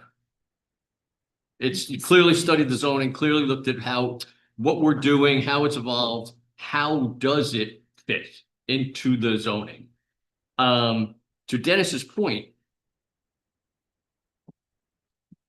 this argument should work with the planning board. If you were to apply or to the code enforcement officer and the planning board and say, we made a mistake. We don't want use as a warehouse. We want it as a facility for salvage repair and with associated storage for that part, and then secondary use retail space. If you can't do that, or if you're saying they can't approve that, then how is it that we should approve it? Do you know what I mean? Because No, that's. because we're not here to set policy.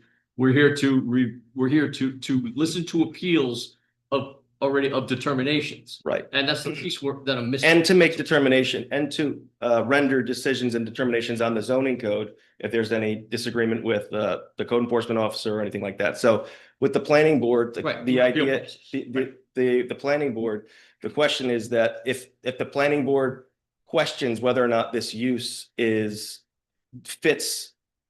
an allowed use, they would be sending us, they would say, go back. And if we're saying we believe it does, and they say, okay, it doesn't squarely fit because obviously it does not. So, but go to the zoning board for a use They would issue determination. determination and then you would appeal it. But in your letter that you sent to us, you clearly explained why you believe it was appropriate. Right. We agree with you. Now, Mike was saying, take that to the planning board. If it's that persuasive, the planning board should say, we can read the code. Yes, we in fact see there is a section in the code that allows for airplane salvage, blah, blah, blah. They don't have to make a determination whether it's a legal use. They just have to say, we're reading the code. We acknowledge that you pointed this out. End of discussion. And that's where I think we're going, which is We can certainly try that to make a route, yeah. determination that we don't think should be in front of us. And I'm sorry if it sounds like we're going, you got to go this way first, but this That's okay. doesn't sound like it belongs in front of us. If you were trying to dispute the determination about warehouse occupancy, I can deal with that. Right. Because that's what this letter of determination says.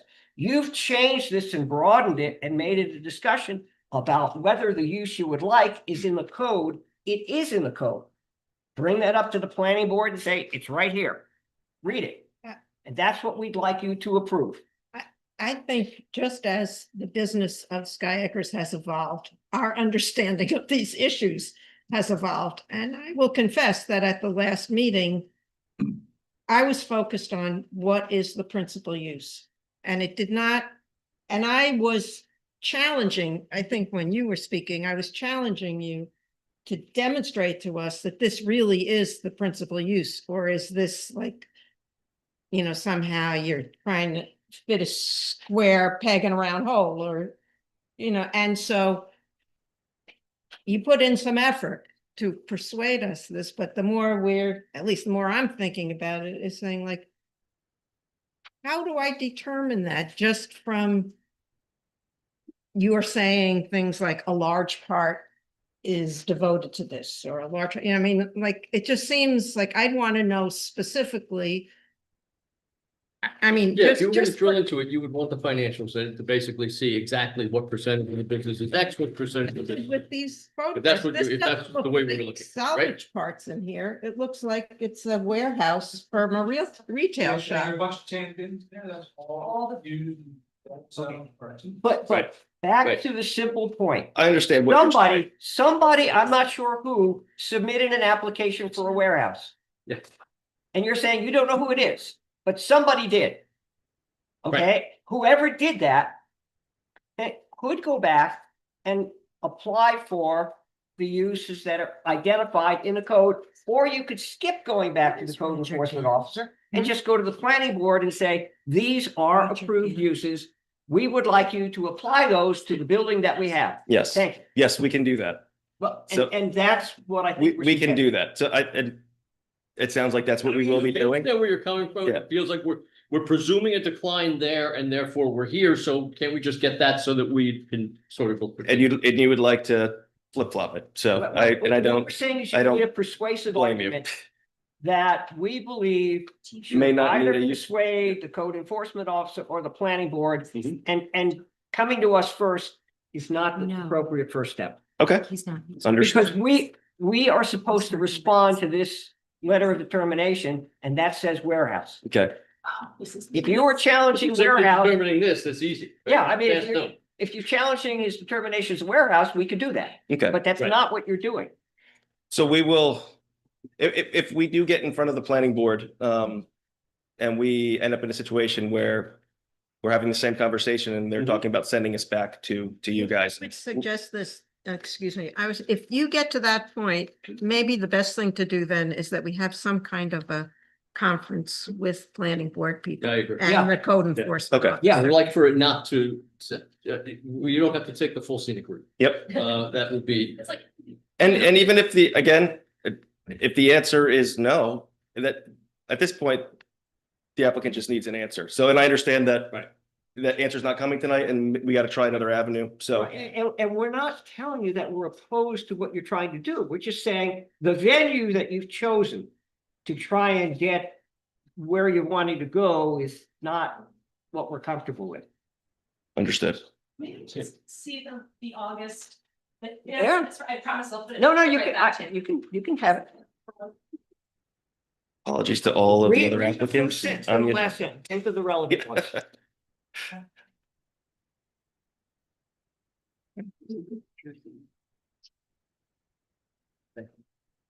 Do you file with an application? Or the old George would have? George? George would have that, you know, what we get is after somebody has This is- submitted an application to the code enforcement officer. We have the application to the zoning board. That's dated, yeah, that's dated September of 2025. This letter is from August of 2025. This is dated. And his initial Oh, letter yes, was in June. that was denied on August. Application goes with this because we're all sort of. Well, that's an That's application, in the, we don't have that. That's an in the application. Building department. right, to the code enforcement officer. I will file. Okay. And just so you understand, the code enforcement officer doesn't consult with us before he makes a determination. He makes a determination, says, this is what I want.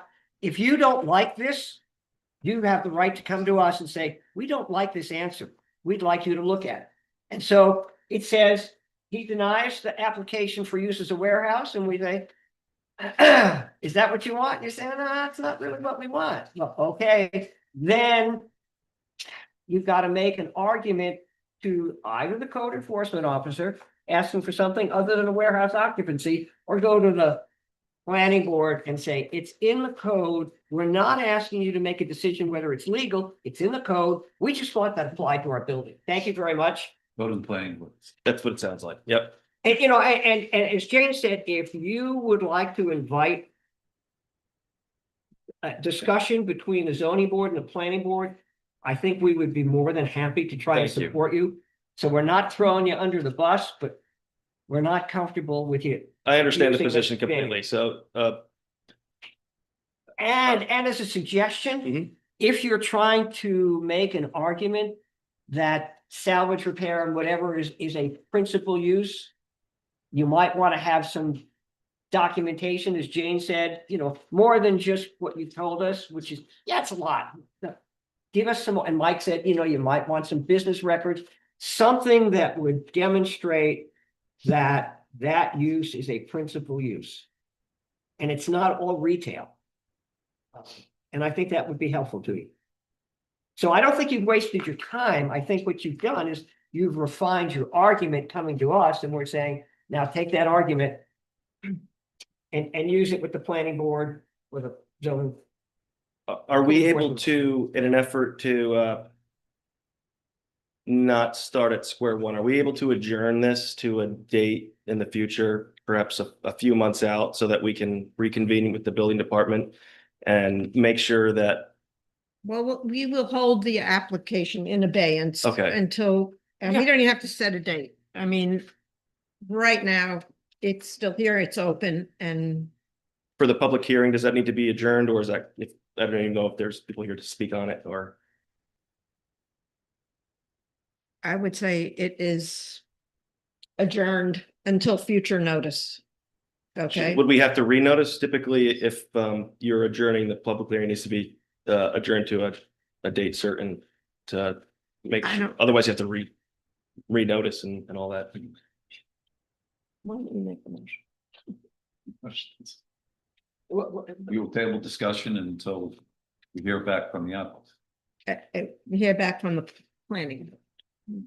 Or Or the I applicant, think they, the applicant- yeah, reports back to us what happened at the planning, Okay. okay? I don't know if there's, if there's How about if- anyone else. yeah. anyone If there's else anybody who here to wants to speak on it. comment on this. Might help to clarify something then.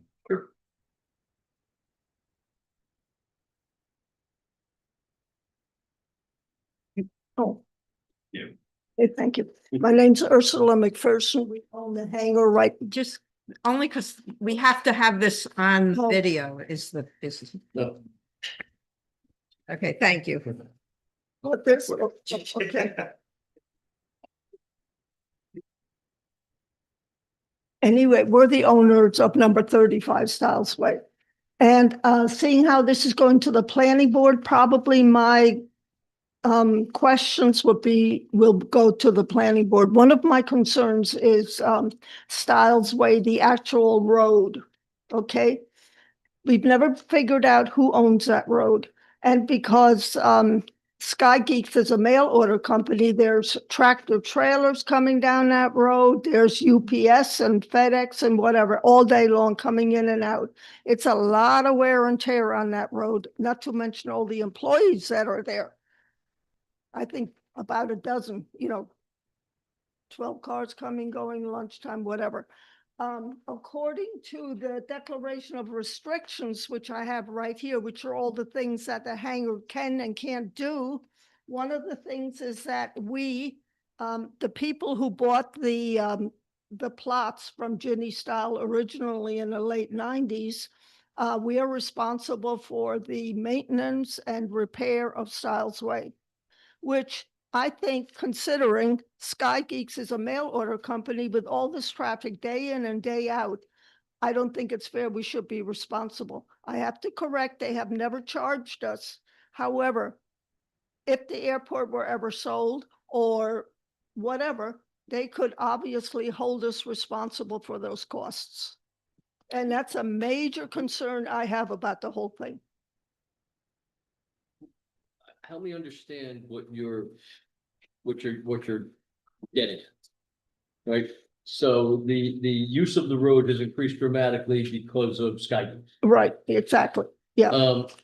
I mean, I'll try to simplify it a little bit. Who's paying the taxes on the property right now? On my property, I do. Road. Oh, no, I don't know. That's what I'm saying. I don't know who owns the road. I don't know. We've never been able to figure out who the owners are. Okay, there's no But the restriction. surveys, et cetera, with regard to it, simply all of the land is. So, because earlier we were talking about a hangar and we were saying they pay their own taxes, right? Yes, I pay my own taxes to here and, So you pay taxes, so you have a survey. Presumably, so presumably you have a survey. no. Yes. No. Styles Way is owned by, Styles Way was carved out in 79. Styles Way was built. Right. Which was the hangar after the hangar's on Oswego Road, but Right. before moving to 29 Styles Right. Way. That Right. parcel runs down the Blacktop Road Right. to the original 79 Styles. Mhm. The people Gotcha. that own 79 Styles pay the taxes on that land. Yep. Sky Acres Airport has always maintained, the Styles family, I don't even say Sky Acres Airport, Understood. has always maintained the road. I'm not denying that. I'm just, Never, I know you're not. No. Yeah. Okay. To the gate, which Right. again has nothing to do with any of this, but there is a gate. Right. That blocks entrance to 79 Styles now Mhm. because it is owned by somebody else. Right. So they take care of their parking lot, their building, Mhm. the Blacktop Road is maintained. I'm just, But I'm gonna have Your to, concern is future. well, yes, I mean, there's heavy traffic there. It's also. You know, trying- With all due respect, it sounds like a private dispute, not a excuse me, municipal dispute. I think this is obviously of great concern to you. We just have a long agenda I and know, we're I know. here late. Yeah. I'm gonna have to just I just wanted this- to mention. I realize appreciate this goes to the that- Understood. planning board. That's something I will definitely bring up at the planning board, okay? and please do. Thank you, thank you. Thank you. Okay, so we had this motion and I'll second it. All in favor? I, And that's to table this for now. What do we get feedback? Would it be appropriate to close the public hearing then, so that it doesn't need to be set for a date certain in the future? Since there no, was by only one, closing it, we're just, just the public hearing, but keeping the application at abeyance until, so we can come back to the board if needed, but not necessarily need to reopen the public hearing. Why are you concerned if we have to reopen the public hearing? Only if, again, if it, just legally, if it's adjourned without a date specific defined right now, if it's not publicly noted when it's going to be adjourned to, then we'll have to renotice and all of that to all the neighbors. Well, So- I'm not prepared to set a date for this. I don't know how long it's gonna take to get the answer. And Well, We don't know. One way that we could do that, We even also if it was could just next read that month, and we notice could of write a the- letter asking for it to be adjourned again and just stay on top of it. But if we're not comfortable closing If- it, if- or we could just work on. I was gonna say, if you go to the planning board and they approve the permit, there won't be what notice provisions will there be? For the planning board application would be a completely separate application. That's Yes. that's just for this application. I wasn't aware that the use determination required a public hearing. So since it required a public hearing, and if we're keeping the application active, either the public hearing should be closed or adjourned to a date certain, or if it's just adjourned indefinitely, we'd have to renotice before that meeting. Sorry to make it more complicated. Understood. I don't want to close the public hearing. yeah, We'll just renotice then if we come back. That'll make it easier for everybody, and it's not a big deal. I can work with your secretary and the building Okay. department. If it needs to be renoticed, we can work. on it. right. So, yeah. The sign's been up for a long time because we got snowed out. Mhm. Sure. So I think. Right. Understood. I'm just making a mountain out of an administrative molehill, so sorry. We got it. The USPS needs the 1095 per letter that. Yeah. us to send certified. Yes, they do. so the All right. question is whether you can take your sign down?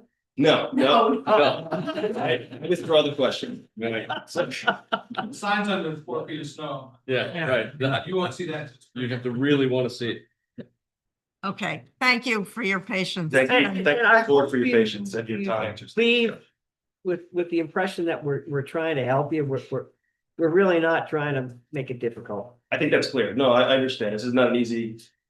I mean, easy would have been to say no. Exactly. Yeah. No, that would have been easy. No, My dad used to say that to me all the time. but I think it Well, it was helps. yes, Articulating some of these things makes it a little more clear, right. and that's the purpose of the discussion. So, But we appreciate the discussion at the time, so. Okay. okay. All right, Okay. thank you. Thank you. All right, next. Kind of very. Good night. Ah, Parking.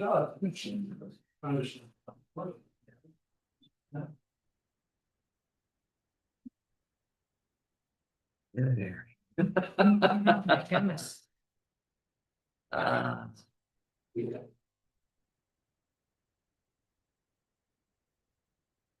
Alana, this is your copy, I think. oh, thank you.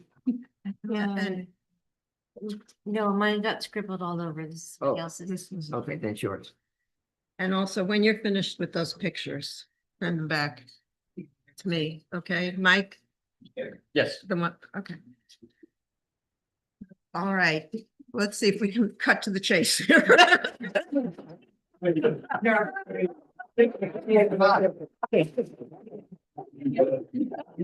Much time? We're exhausted, so. Ah. Get it. You are. Ah, We're just trying to put up. okay, I'm gonna start with a compliment. I'm gonna start with a compliment. And that is, I live off of Bronxville Road. I drive by all the time and you've done a lovely job on fixing up thank the you. house and I admire it. I just want to say that. I'm gonna, there are two things that just need some clarification and if you come up here, it would be easier so I can see this. I'm just sorry, we have to look at this. No. She was asking. I know, but I have to show you this. Yeah. We're having a question about how you determine the distance of the house to the road. It appears that the code enforcement officer took a long way around to get there. Correct. He went this way, then he went this, No. or he drew this line across here and then he came down. These Here. mine. These two are mine. I know, but he made a line. Right. And this is how we thought it would be done more directly. You go from the corner of the building to the nearest location on the property line, and from the house to the nearest location on the property line, you subtract this from this, and that gives you the variance. Now, The I don't know what distance- that is, but you know, this is the most direct. This is actually larger. You know, because it's at an angle. If you keep going this way, it's going to keep getting larger. So the closest from here to here and from here to here, and you subtract this number from this number, and that's the area variance that you're looking for, because you're going to be that much further closer to the road than the principal building. And so we couldn't figure that out. And what we're saying is, if you could get us a drawing that shows these distances, that would allow us to then help you fill in your application, which says the extent of the variance. See, this thing, this extent is the difference between this and this, because that's the area variance you're asking for. I don't know, there's a lot of thises and that's, and I just want to make sure that you're following what. You're asking me to go from the corner of the house property line, Correct. and then you're asking me to go to the corner of where I plan to put the shed. To the property line. Line, then subtract. Correct, because what happens is you're not supposed to have this closer to the road than this.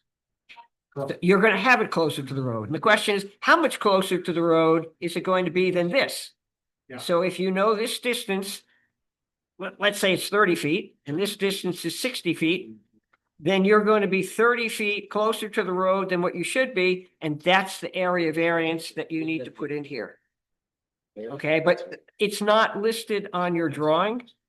Can I just ask, was this done by a surveyor? Yes, it was the original survey done a while ago, Mhm. and then another surveyor came in and.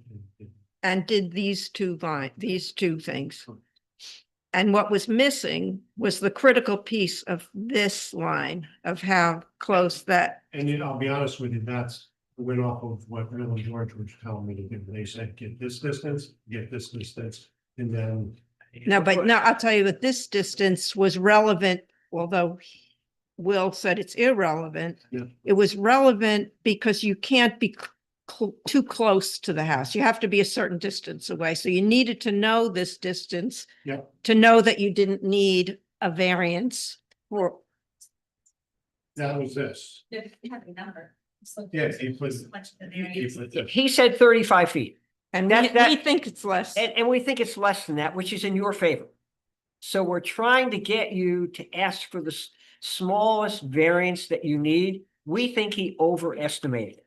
And the way you can give us the information is you make this measurement from here to here and here to here. Subtract this from this, and that's the number that goes in to this space on your application. Okay? All right? Thank you. And this wouldn't be the first time that we disagreed with the code enforcement officer and how he did something. But what we are trying to do is to make sure we give you the appropriate area variance. And we think that the 35 feet that he's asked for is not the appropriate variance because he didn't measure it correctly. Okay, and this, see, you don't have the correct code section there.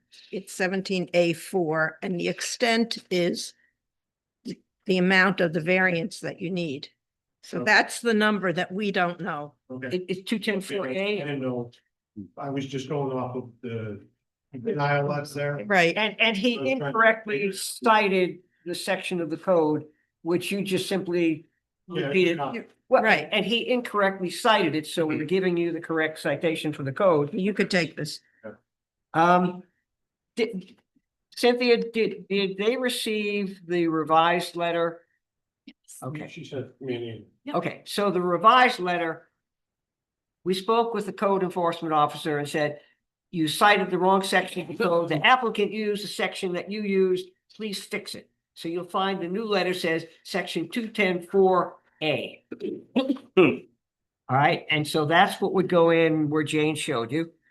And Okay, so you need a new, We just, with those numbers. the, And then just this piece of paper. Aaron, you can have my copy. What you need is, you need this.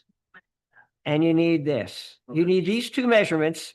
And then what will happen is we'll subtract this number from this number. That will be the area variance that you're asking for because it's going to be closer to the road. And we're supposed to issue the smallest variance necessary. We think this will give you a smaller variance, which means it makes it easier for us to give it to you. Okay. But there's no issue with setback. the house is okay. It, No, the shed is the issue. the issue is that it's closer to the property line. Then the house. In the than house. I understand that. Right. There's no issue with the shed to the property. Oh, you're saying Or if, setback. Right. It's Setback already from- Setback from the road to Yeah. the, I'm not sure what the to the setback. structure. Wait, But that, we had that on Lewis. That was, well, but that's what one of the values that we're asking for. Yeah, this number's gonna tell you that, but I'm Yeah. not sure what the okay, setback. but it requirement says, is. what zone is this? A 3? It's a 3, RA 3. The front is 45 feet. Should be. And the question is it the side or the front? This This is would the be front. front. This is the front. Because It'd be on both. Has to be 45 feet to the front. but it's interesting because the front of the house is over here That was- and it's this side, it's the side of the house. No, but it's, No. it's gotta be, I'm saying the frontage is where your driveway dumps out onto the road, and that's here. So, Yeah, but there, when the town, when Will George came in, they says, they, where, here. They drew this line. And said, now this is the front of my house. Even though I walk out of my house this way, and Yeah. I actually face that way. right, That's my okay. person. But but this is the front property line. Side, Correct. side, back, right? So we're going, we're looking at the code and saying, okay, the front setback is 45 feet. Oh, I'm sorry, that was wrong. That was for parking areas and driveways. is there something for an accessory structure? Setbacks aren't the same. Side property Ah, line. Right, then the front, right. So I wanna make For sure this is principal, it's just the only requirement is about the principal building. It's 75 feet. Okay. Is there a provision in the?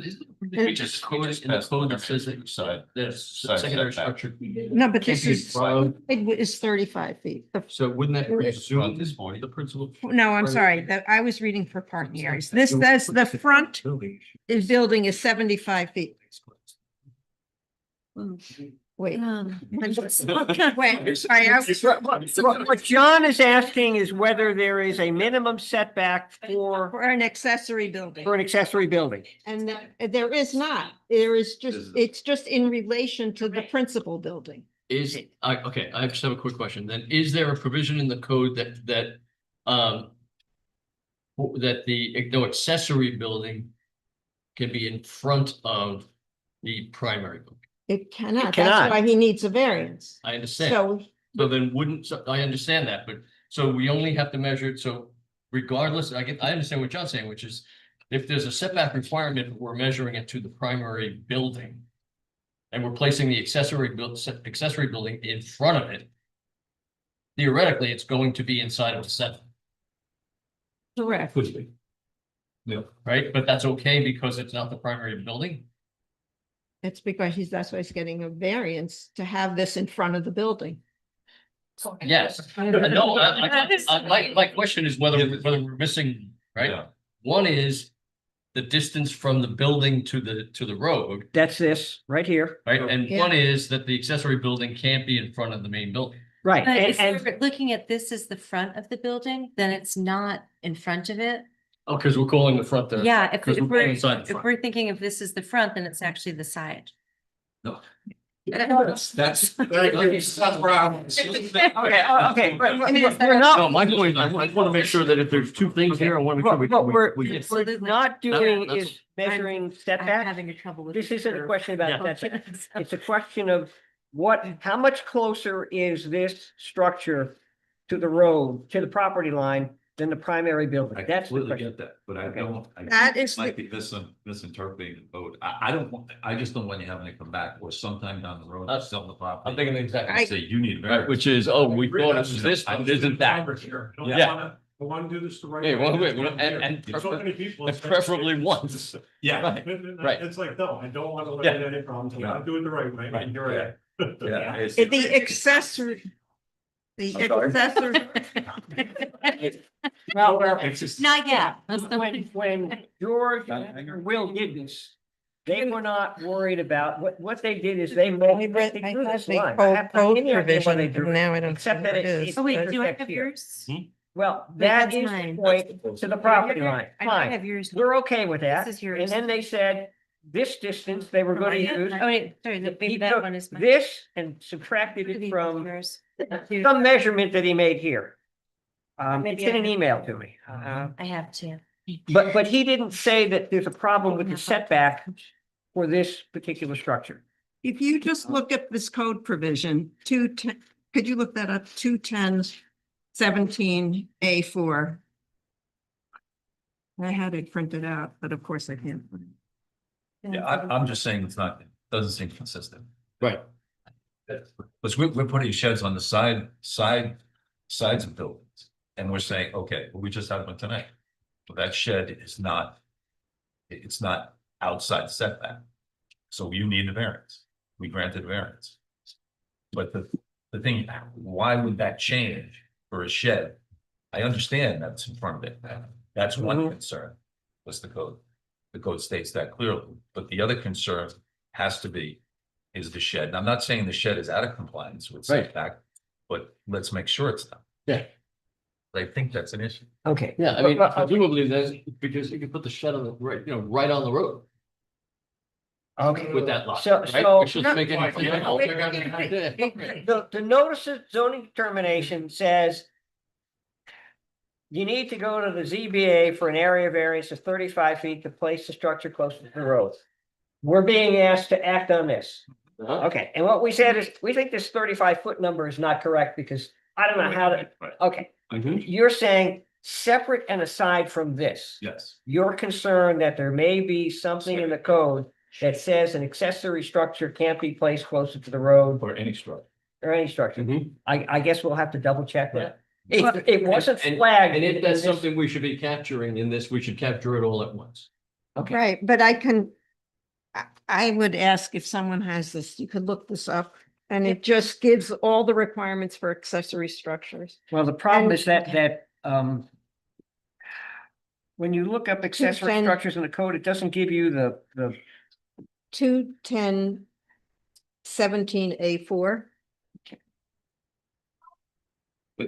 hang on. No, I know, but that's one thing. You're looking at Um, just accessory structures, but if you look here. at the setback requirement. The separate That's- back requirement is for the principal building. No structure No. shall project Yeah. closer to the fronting street than the not- principal building.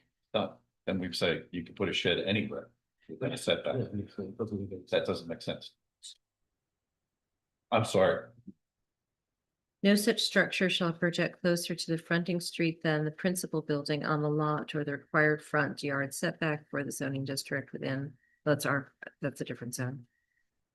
Within all other residential districts, no such structure shall project closer to the fronting street than the principal building on the lot. So maybe that's why he measured it that way. Yeah, but that's, and I think that's what you pointed out. Mhm. I'm just concerned that It's too you very. may Well, not, that- we're not I looking think- at the setback requirement for But this- the property. The setback requirement for this accessory building relation in the front is it can't be closer than the principal building. And, it says, well, the principal building or whichever is least restrictive, does it say that in there? Within all other residential districts, no such structure shall project closer to the fronting street than the principal building on the lot. Yeah, so that's For this zone. what this zone is. It can't be closer to the front than the principal building. I fully understand that. But then you would still have to look at the setbacks. That's what I'm thinking with Yeah. any structure on the property, right? Regardless of accessory or primary. Okay, what we're saying is that although the setback is measured to the primary structure. In this case, we're placing something in front of the primary structure. Correct, that's why we need a It's trying to variance. set, that's one exception. Is there a second exception, which is that's because why would we measure the setback to the primary structure when we know there's another structure closer to setback? I don't know what you mean by there's another structure closer to the setback. All right, this. I'm trying to illustrate this as simply as I possibly can. Okay, Right, which is. There's the road, there's the primary residence. There's the accessory structure that we are allowing to be closer to be in front of the. so this is what we're doing. That's one variance or one. Right. exception. Second exception is what you're saying, or what I think you're saying right now is the setback is measured from here to here. Yes, We're ignoring this, which basically putting this we're acting as if it doesn't exist, but it does. I don't think that's, I You know what I see, mean? My point is, if we take it, why can't this be here? then it would mean it would need more of a variance to get there. Because you'd have to it's the distance. Okay, That's why we need to know the distance from the front of the principal building to the road. Right. And we need to know the distance of this building to the road. Mhm. And the difference between those two is the amount that this is closer to the road than the principal building. Right, and I think what Mike is asking in the extreme is, could you put an accessory structure right on the property line? I'm taking you to extreme. exactly. Is there a prohibition on putting? I No, know. no, no, no, we're having. Just I want to make sure that if there's two things here that we capture. The extreme that you're saying is if they were to put the Yeah. structure on the property line, is there something in the code that prevents you from doing that? I don't think so. I think it's just that you would just have a very large variance that you would be Mhm. required to have to get it that close to the road. In front, it would be so far in front of the principal building. Okay, so I understand. So you're saying you're capturing the setback requirement by bouncing it off the primary. Mhm. Right. Okay, And all we've said is that we believe the code enforcement officer calculated the area variance incorrectly, and so we think that the most direct way was to measure the points, from the closest location, yeah, that you can have that. From the closest location of the house do I? to the property line, and the closest location of the structure to the property line.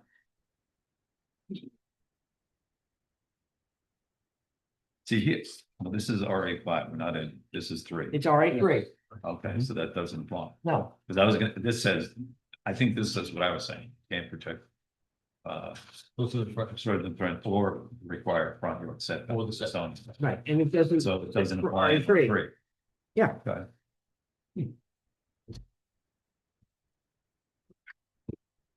All right. So So I'll go get those two numbers. get the two numbers from the, That in here, put it in here get it back here. and get it on that map. Okay, yes. And I would say, if you can get, how soon do you think you could get that from this surveyor? Hopefully, hoping. Not early next week. Okay, let's say 10 days from now. I'm gonna, yeah, I'm gonna say, if you get us those numbers 10 days from now, then we'll schedule a hearing for our next Okay, so what's Right. happening is you're here tonight and we're trying to determine whether your application is complete and accurate.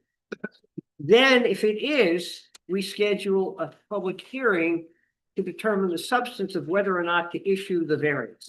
Okay. So what Jane is saying is, this is not complete because there's some information missing. If you can get the information to us within 10 days, we're willing to say, we'll calculate the variance from the numbers you give us. And we will then be able to schedule it for a public hearing rather than have you wait another month and bring this back to us and we go, okay, it's right. And now you're a month behind. Gotcha. Okay? So, I mean, sometimes it's not clear what this meeting is for. It's for us to look at your application and say, we can act on it. We can't act on it now because we think there's something wrong. Okay. Okay? Is there anything else? I thought you mentioned there was another.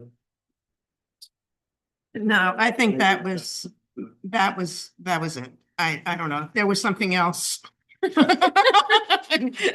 No, we were discussing whether it was, I think I want to know if it was, if the surveyor, if you had used a surveyor to get those numbers. but I think you're in good shape. Okay, All right, Okay? yes. thanks. Thank you. You do it. Thanks. Okay. No, you're good. It's all good. I see what you're saying. We're almost Right. done. We're at the end. March 3, it doesn't I matter. want to get back to love after life. Okay, let's do it. So, okay.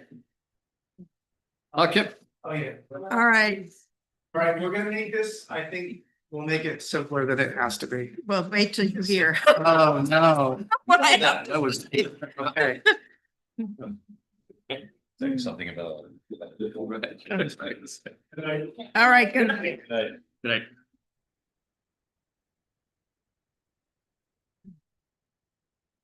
Okay.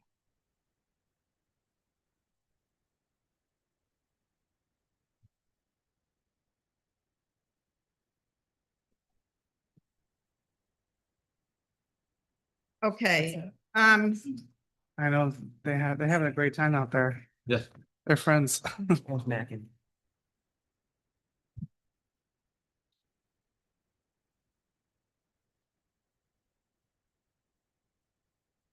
I don't know if I have the energy to do this, but Right. I just want to share something with everybody. Well, let me just say, I appreciate the effort that you put into this, getting this history.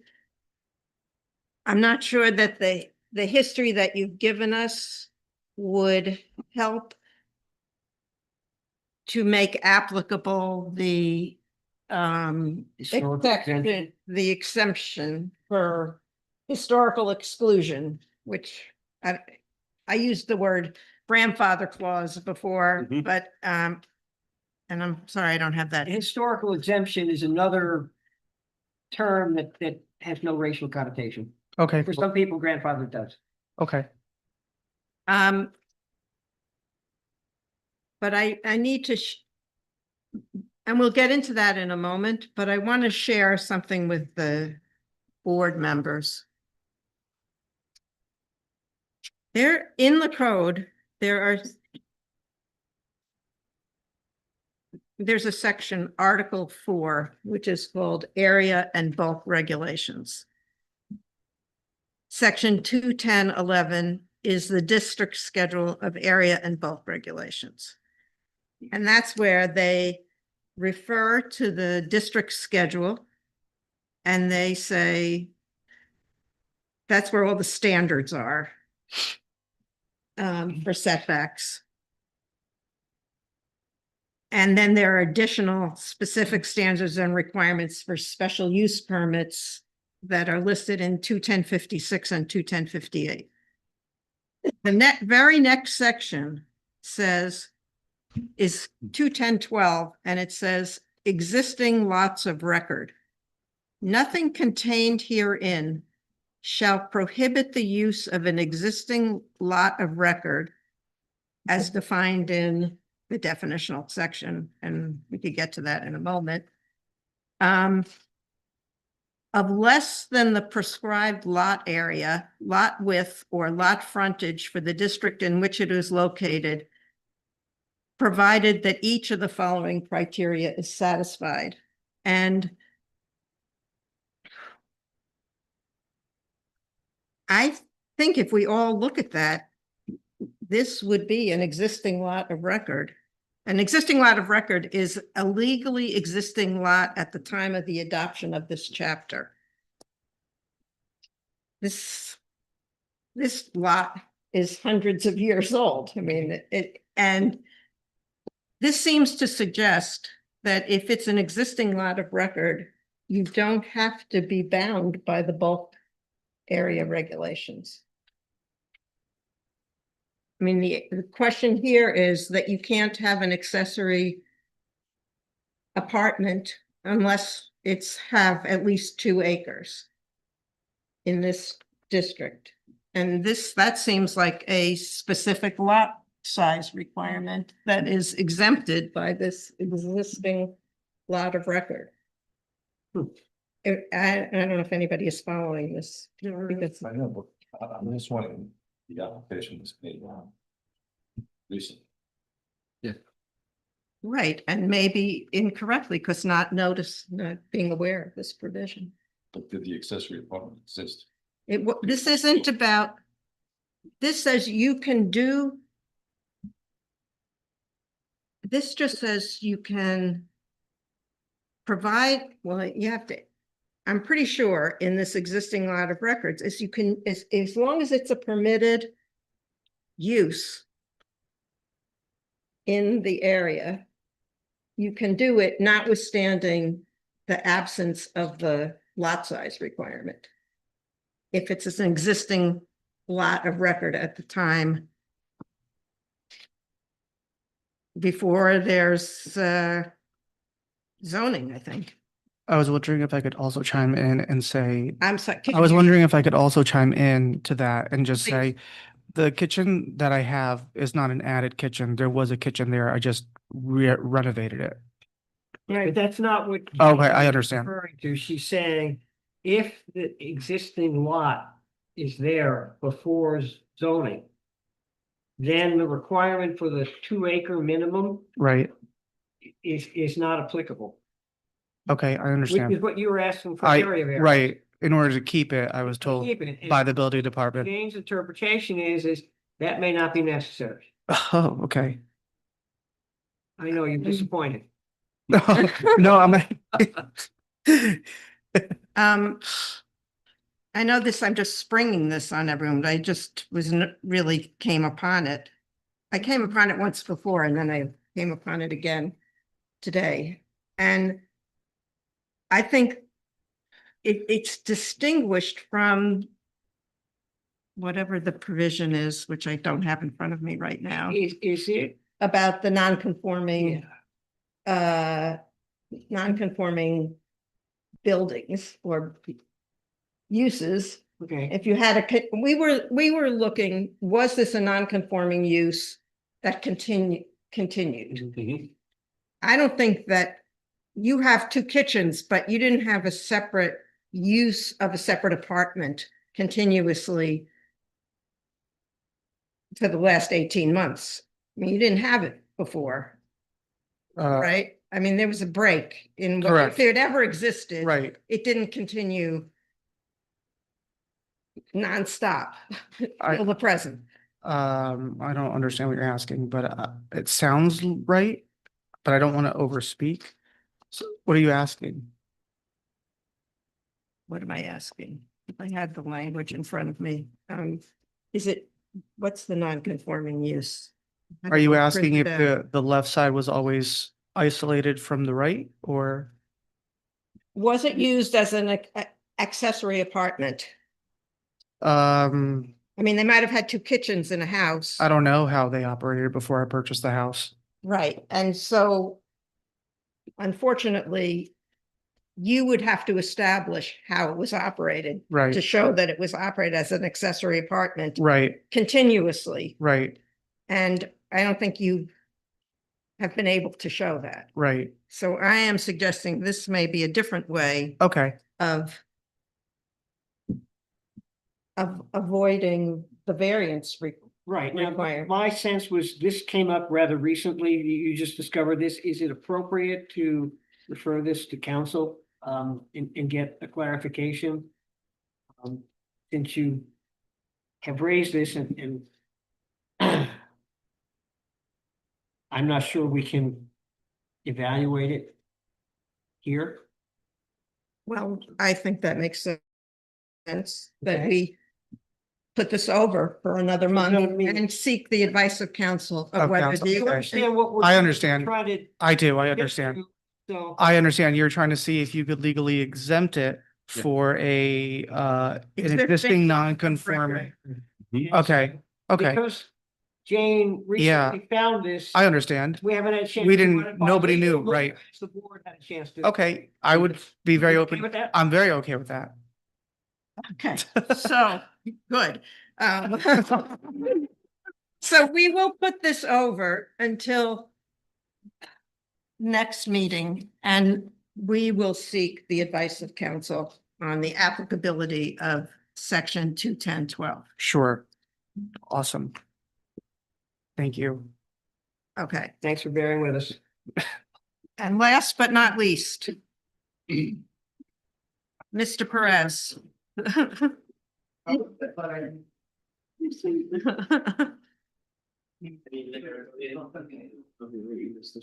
Man. Okay, good night.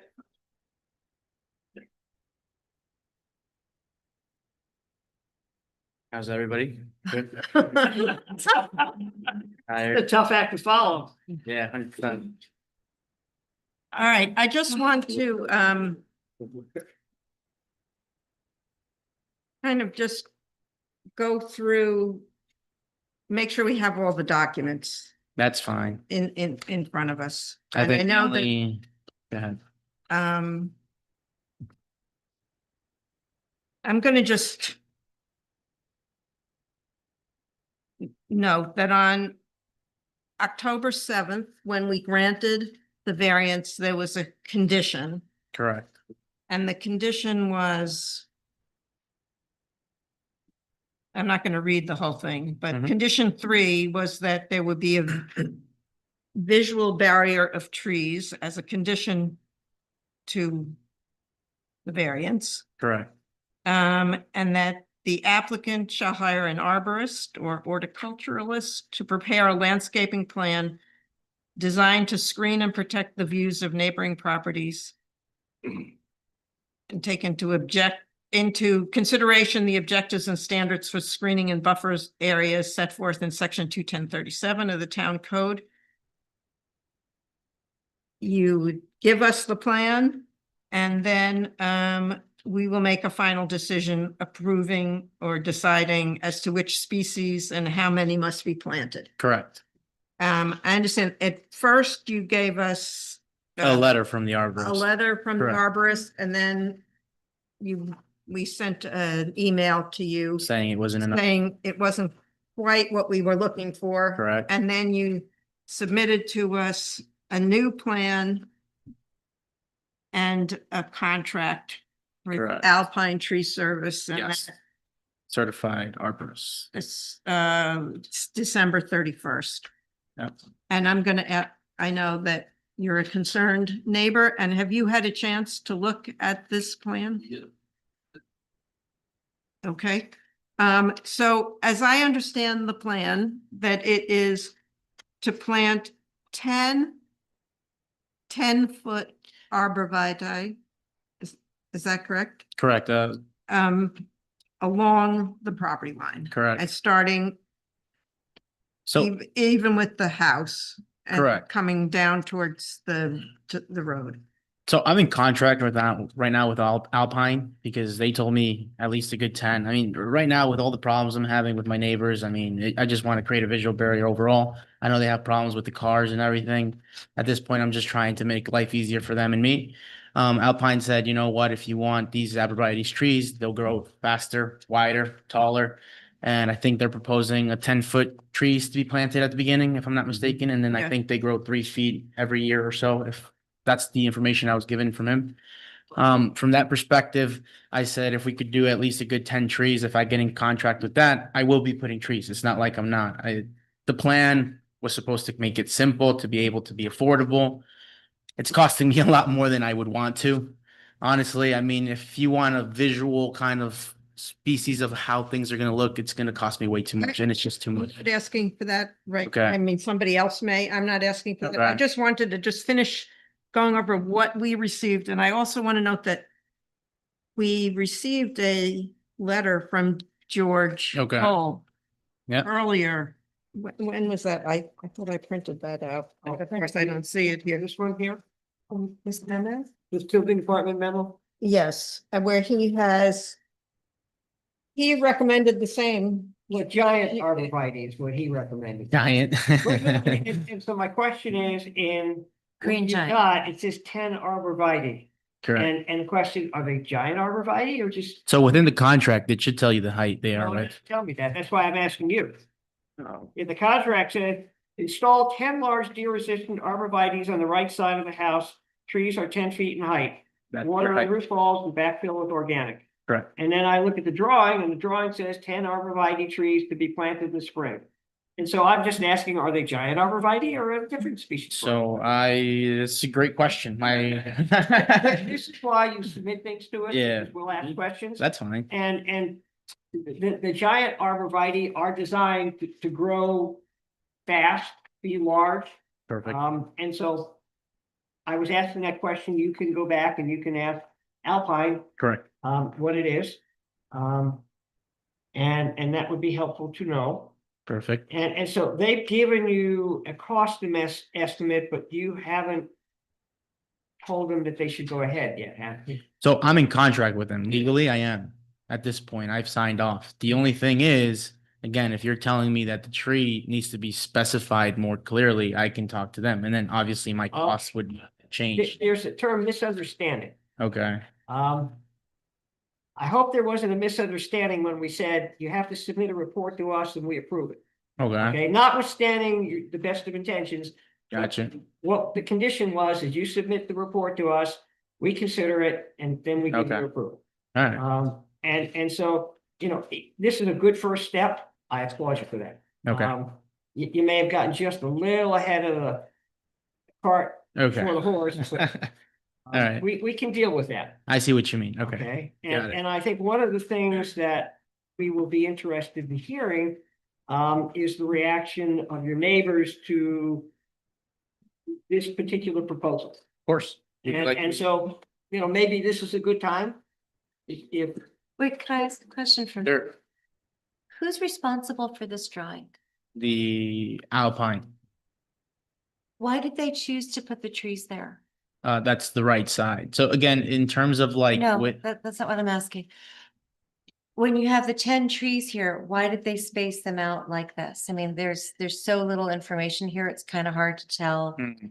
anything, but this isn't actually where we discussed that the trees would be. So correct. I think he may have drawn them in incorrectly. I mean, in terms of like what it's going to do, it's going to be covering the existing addition, which is there.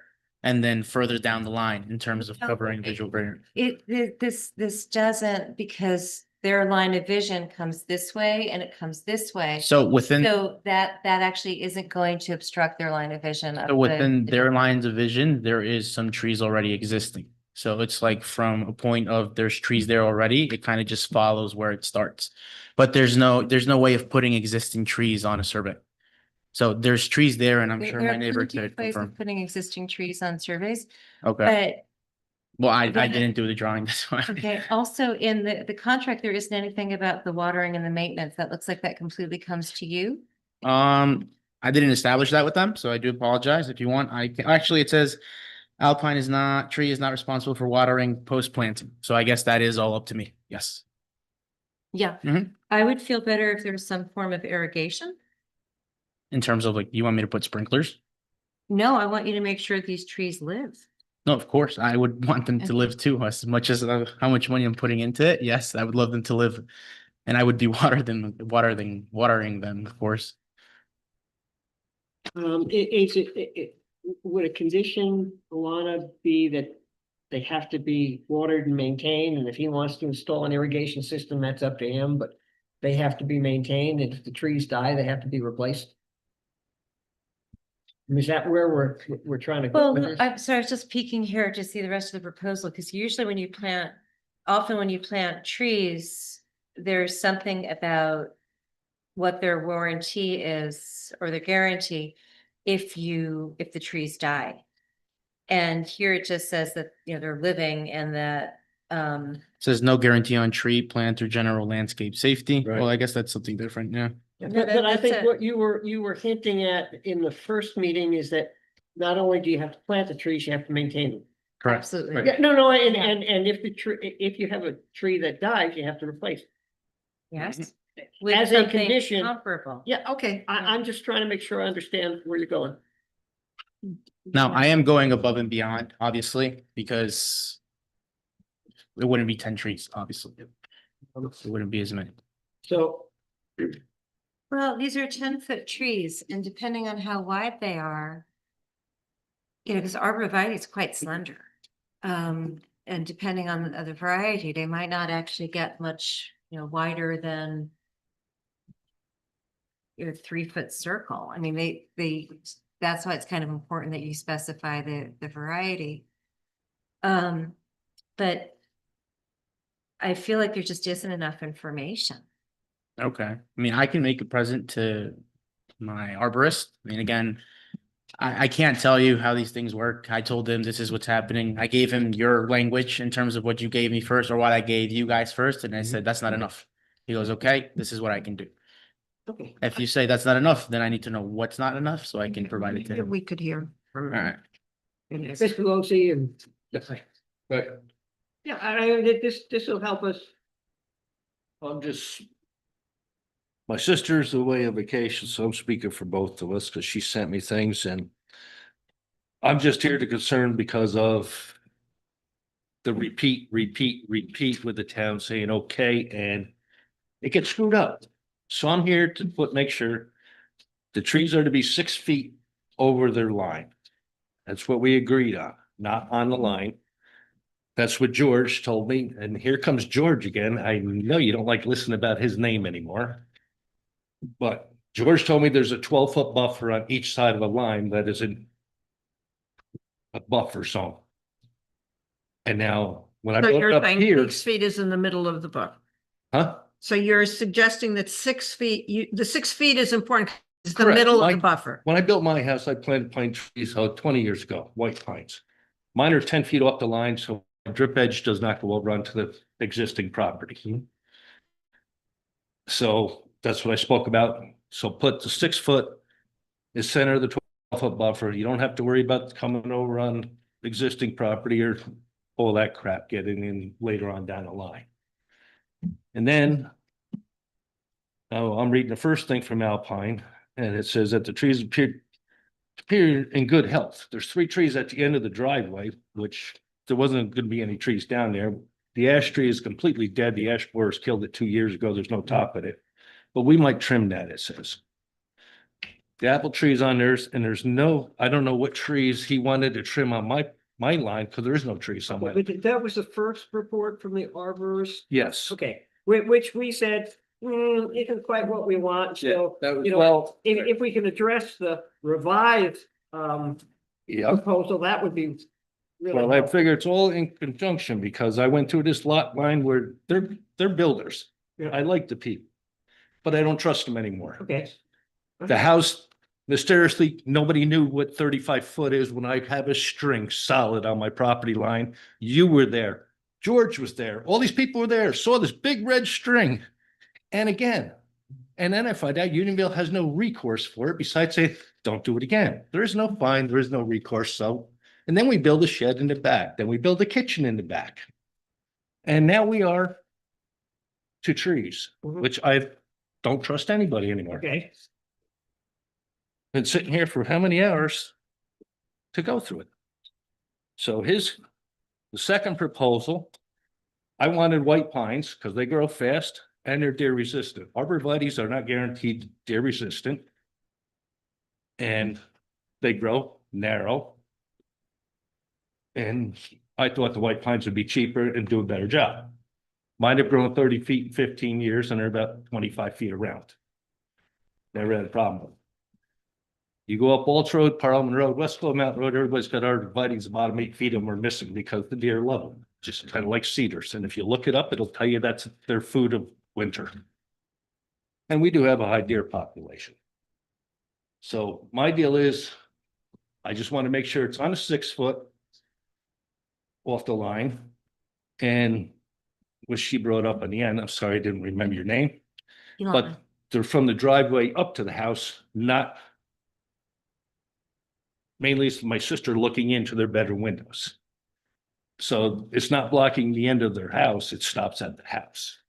I mean, if you're coming up West Glow Mountain Road, it'll block the headlights from going into their house, but Could you show me on this drawings what you would like, just so I have a better idea?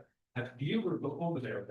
Okay, so this is, where would you like the tree? His house is Yeah, the house here. yeah, There is nothing here. My sister's house is here, my house is here. right, So we want to block off the 3 structures in the back, right, their construction area where they store the construction equipment, all that, so right. we don't have to see it. So he really doesn't need trees from here down because that Okay. is nothing but the road. Okay, so what you're thinking is those ought to be up here, It should go all the way up. because you've got trees and I have my trees planted in here, right, so you'd like the trees up in here? not all the way up. No, really. Okay, I'm trying to get an idea somewhere in here. Somewhere's for my house, their house, kind of put a buffer between us and the house. He doesn't need trees way down here. Yep. That's, I haven't, there's nothing there. that's why I'm asking you to point out what you're talking That's what about. she drew up that last. Yeah, I'm looking here. I mean, this is what we agreed on last time, right? Yeah, roughly from here to here. Well, we want to get up past these structures. There's this structure, there's another structure here. and So you want another to here. bring it from here So you want to go, here yes, and still stopping at about here. yeah. Okay, I had been estimating 150 feet. This is going to be closer to 2. Well, they can go up. No, no, it's gonna happen here, they can go up. My tree line is here. Okay. Okay. But we But- want to block off all the structures that they keep building. Okay, wait. So then looking at here, You're fine, you're fine. I mean, So the building from- in the back, and then we go get a building permit for it, and the town says, okay, just bring the building permit. so then just to confirm this, Already. these last 4 or 5 trees, there's no point in putting those down. No, unless he wants to, I mean, that's where they, all their construction, they plan. Okay, wasn't there also There's a condition they Yeah. can't be there. Well, it's a business. If you look up 46 West Glow Mountain Road, it doesn't come back to the Perez family, it comes back to my way construction. That's the big business. That's, Okay. and that's where your office is gonna be, correct, in a residential or house. Okay, but you do understand that that was a condition that you can't park vehicles in the Right. area. So from what I on my house area, Yeah, and then your sister's directly from Yeah. here. That's up there. just right into it. Okay. And they. But it just seems I'm giving more and more leeway Construction. to my neighbors over on the state that are done by Mr. Jordan. And I don't wanna say that people had about Mr. Jordan. I also don't wanna kind of say it's not our fault. I wish I knew this 5 feet were there. I would never do 5 feet. I'm just not- going through all this. Okay, but we're like, First time. you know, we appreciate it, but we're here to talk about the So, screening. Now, also the trees, I again, knew you would go my there. neighbor has all the right to decide what he would like. But again, now you're pushing the trees 6 foot into my lot. Now it's gonna be closer to the house. Now I'm not gonna have space if I want to swap through mine. Well, that was the point, because they gave you a variance because you are 8 feet over the line of the 35 feet. So that's your loss because you guys are builders, you know. I'm in this for business, I've done it all my life. And to have you people come in and say, I didn't know, you do this for a living, your whole family. You lied about the survey. Hold on, I got it. Well- I got to close time, okay? You were here for I- the survey that they didn't do. We heard you. With regard to your point about moving the trees in. The variance was self-created, right?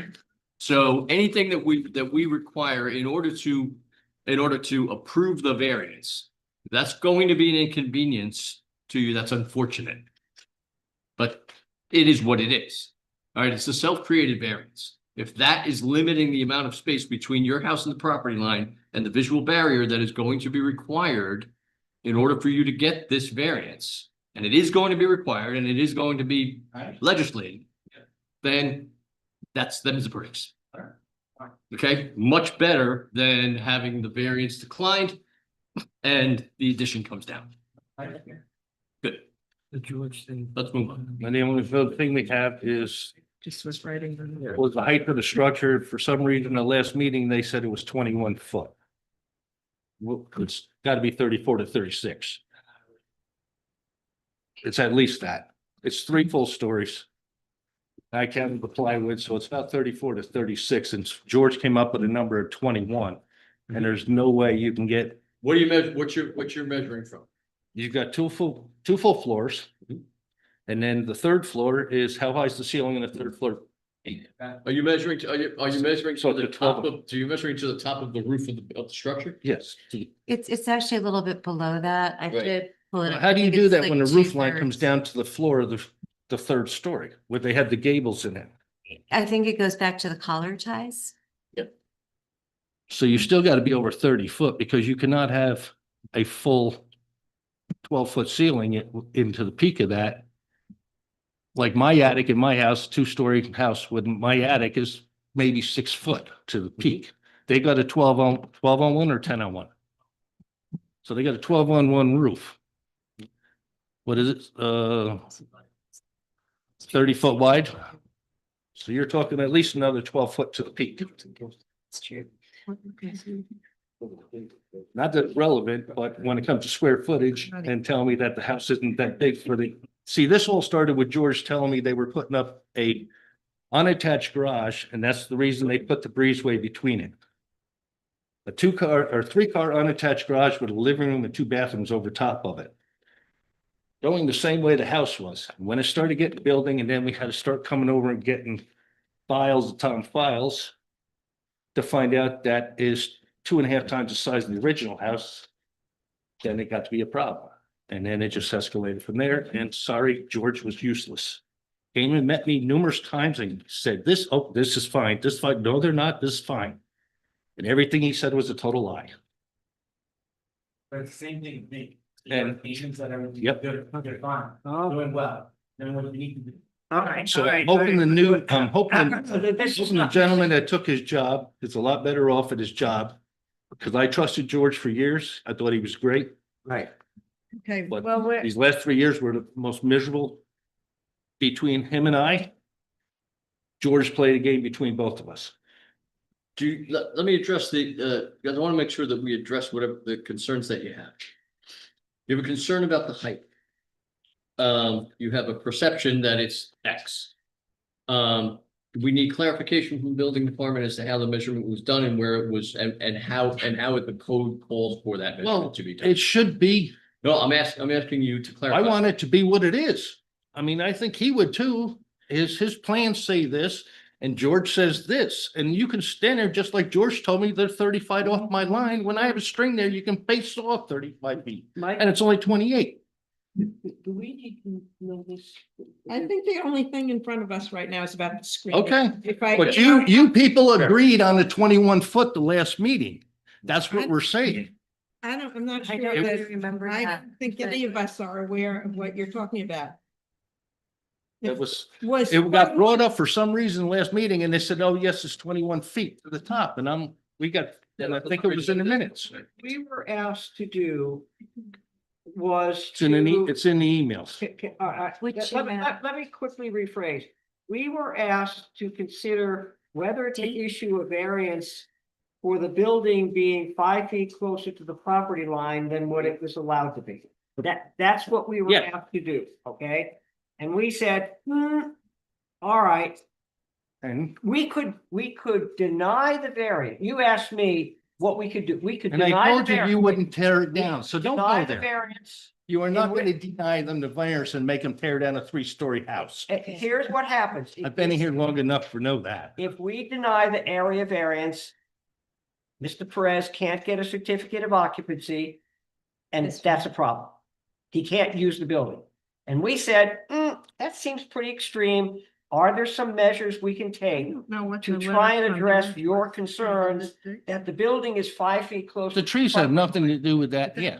I did have a concern with, I didn't want it there, but you said, well, we can, and you're not going to. You didn't. You're gonna give him a variance. We haven't made a decision yet. What we said was, we wanted to know if there were measures we could take to make the visual impact less unacceptable to you. The vision has nothing to do with the roof line. Roof line has to do with the town doing their job, the building inspector doing what he is telling you is 21 feet when it's on a plan. And what we said the last meeting is the complaints that you have about how the code enforcement officer has managed this project are not our venue. What we are asked to do simply is to determine whether Mr. Perez can get an area variance, which will allow the code enforcement officer to issue a certificate of occupancy for the building that they've constructed. That's all we're allowed to do. Well, we didn't bring up the 21 foot. It came up here last meeting. It's in the emails she's got. That's not something that we control, and if you have a recollection of it, it's not relevant to the decision we need to make. So we suggested, we talked to you and said, what would make it less visually unacceptable? We already took care of the trees and that, the visual. Okay. I'm just going on about how this perceives of. I have a foil in front of me that tells me exactly what the house is. I could tell you what kind of bathroom he's got in the house, but the building inspector can't tell how tall it is. And then it goes in and give him a CO for a 21-foot house that's 34 feet out. And we understand your frustration, but it is not something we can address. Then who addresses it? So what we were trying to do this evening was to go over the proposed landscaping plan. That's done with it. We received, already decided. That's and done. We asked some questions Yes, who ourselves. addresses it? Who addresses it is the building department and the supervisor. So who? The I know. building department and the supervisor. Right, well, That's who addresses it. Steve's been. If you're Steve's already under been the in there. impression that what was approved by the building department was not what was built. It hasn't been approved. That's the problem, but Hold on. he's gonna get in Please in stop, trouble because with we're it. gonna go down the road again that we don't need to go down. No, There is no determination in front of us with regard to the size, the height of the house. Yes or yeah, do you agree with that or not? yeah, I do. Okay. I agree with it. There is no determination in front of this board for that, Fine.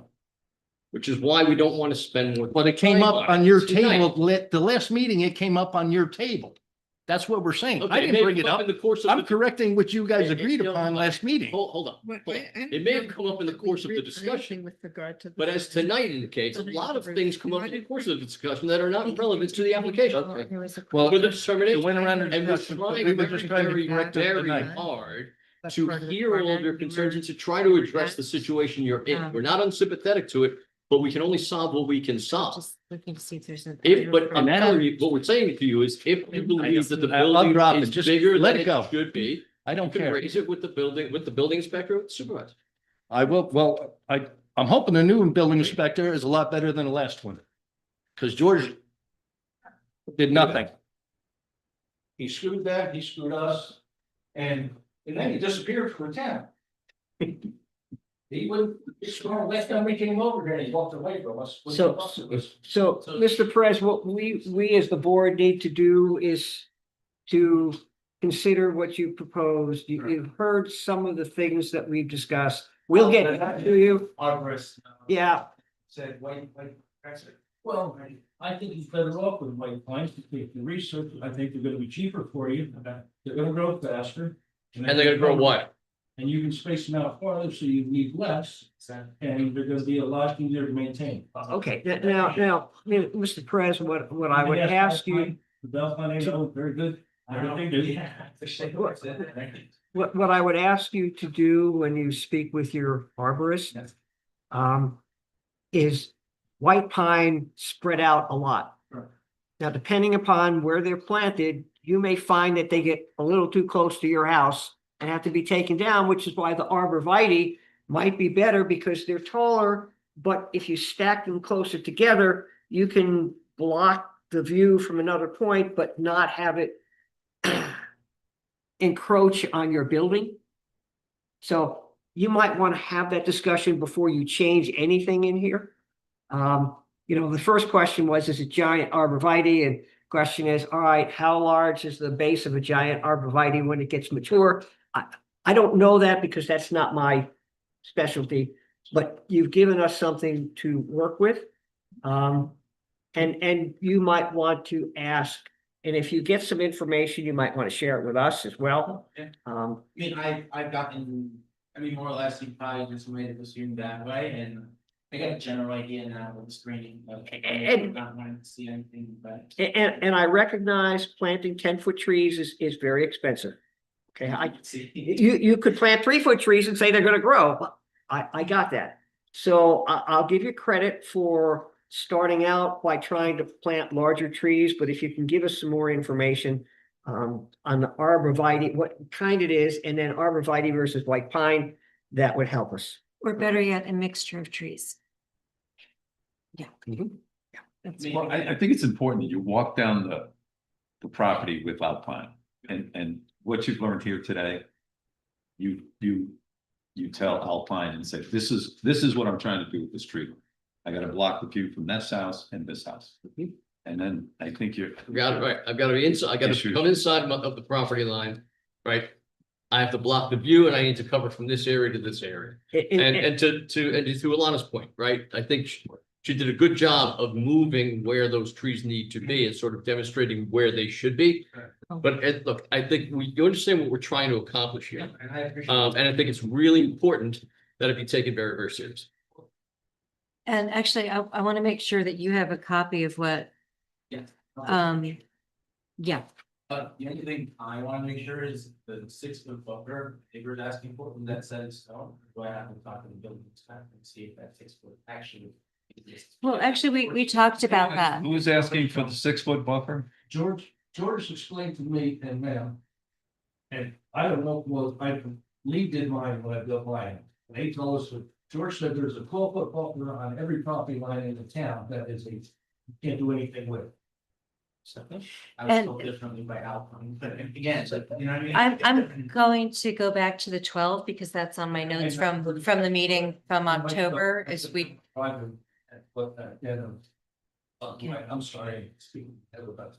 what we discussed at the meeting was a run of about 150 feet that would be eventually covered. So a spacing of approximately 150 feet.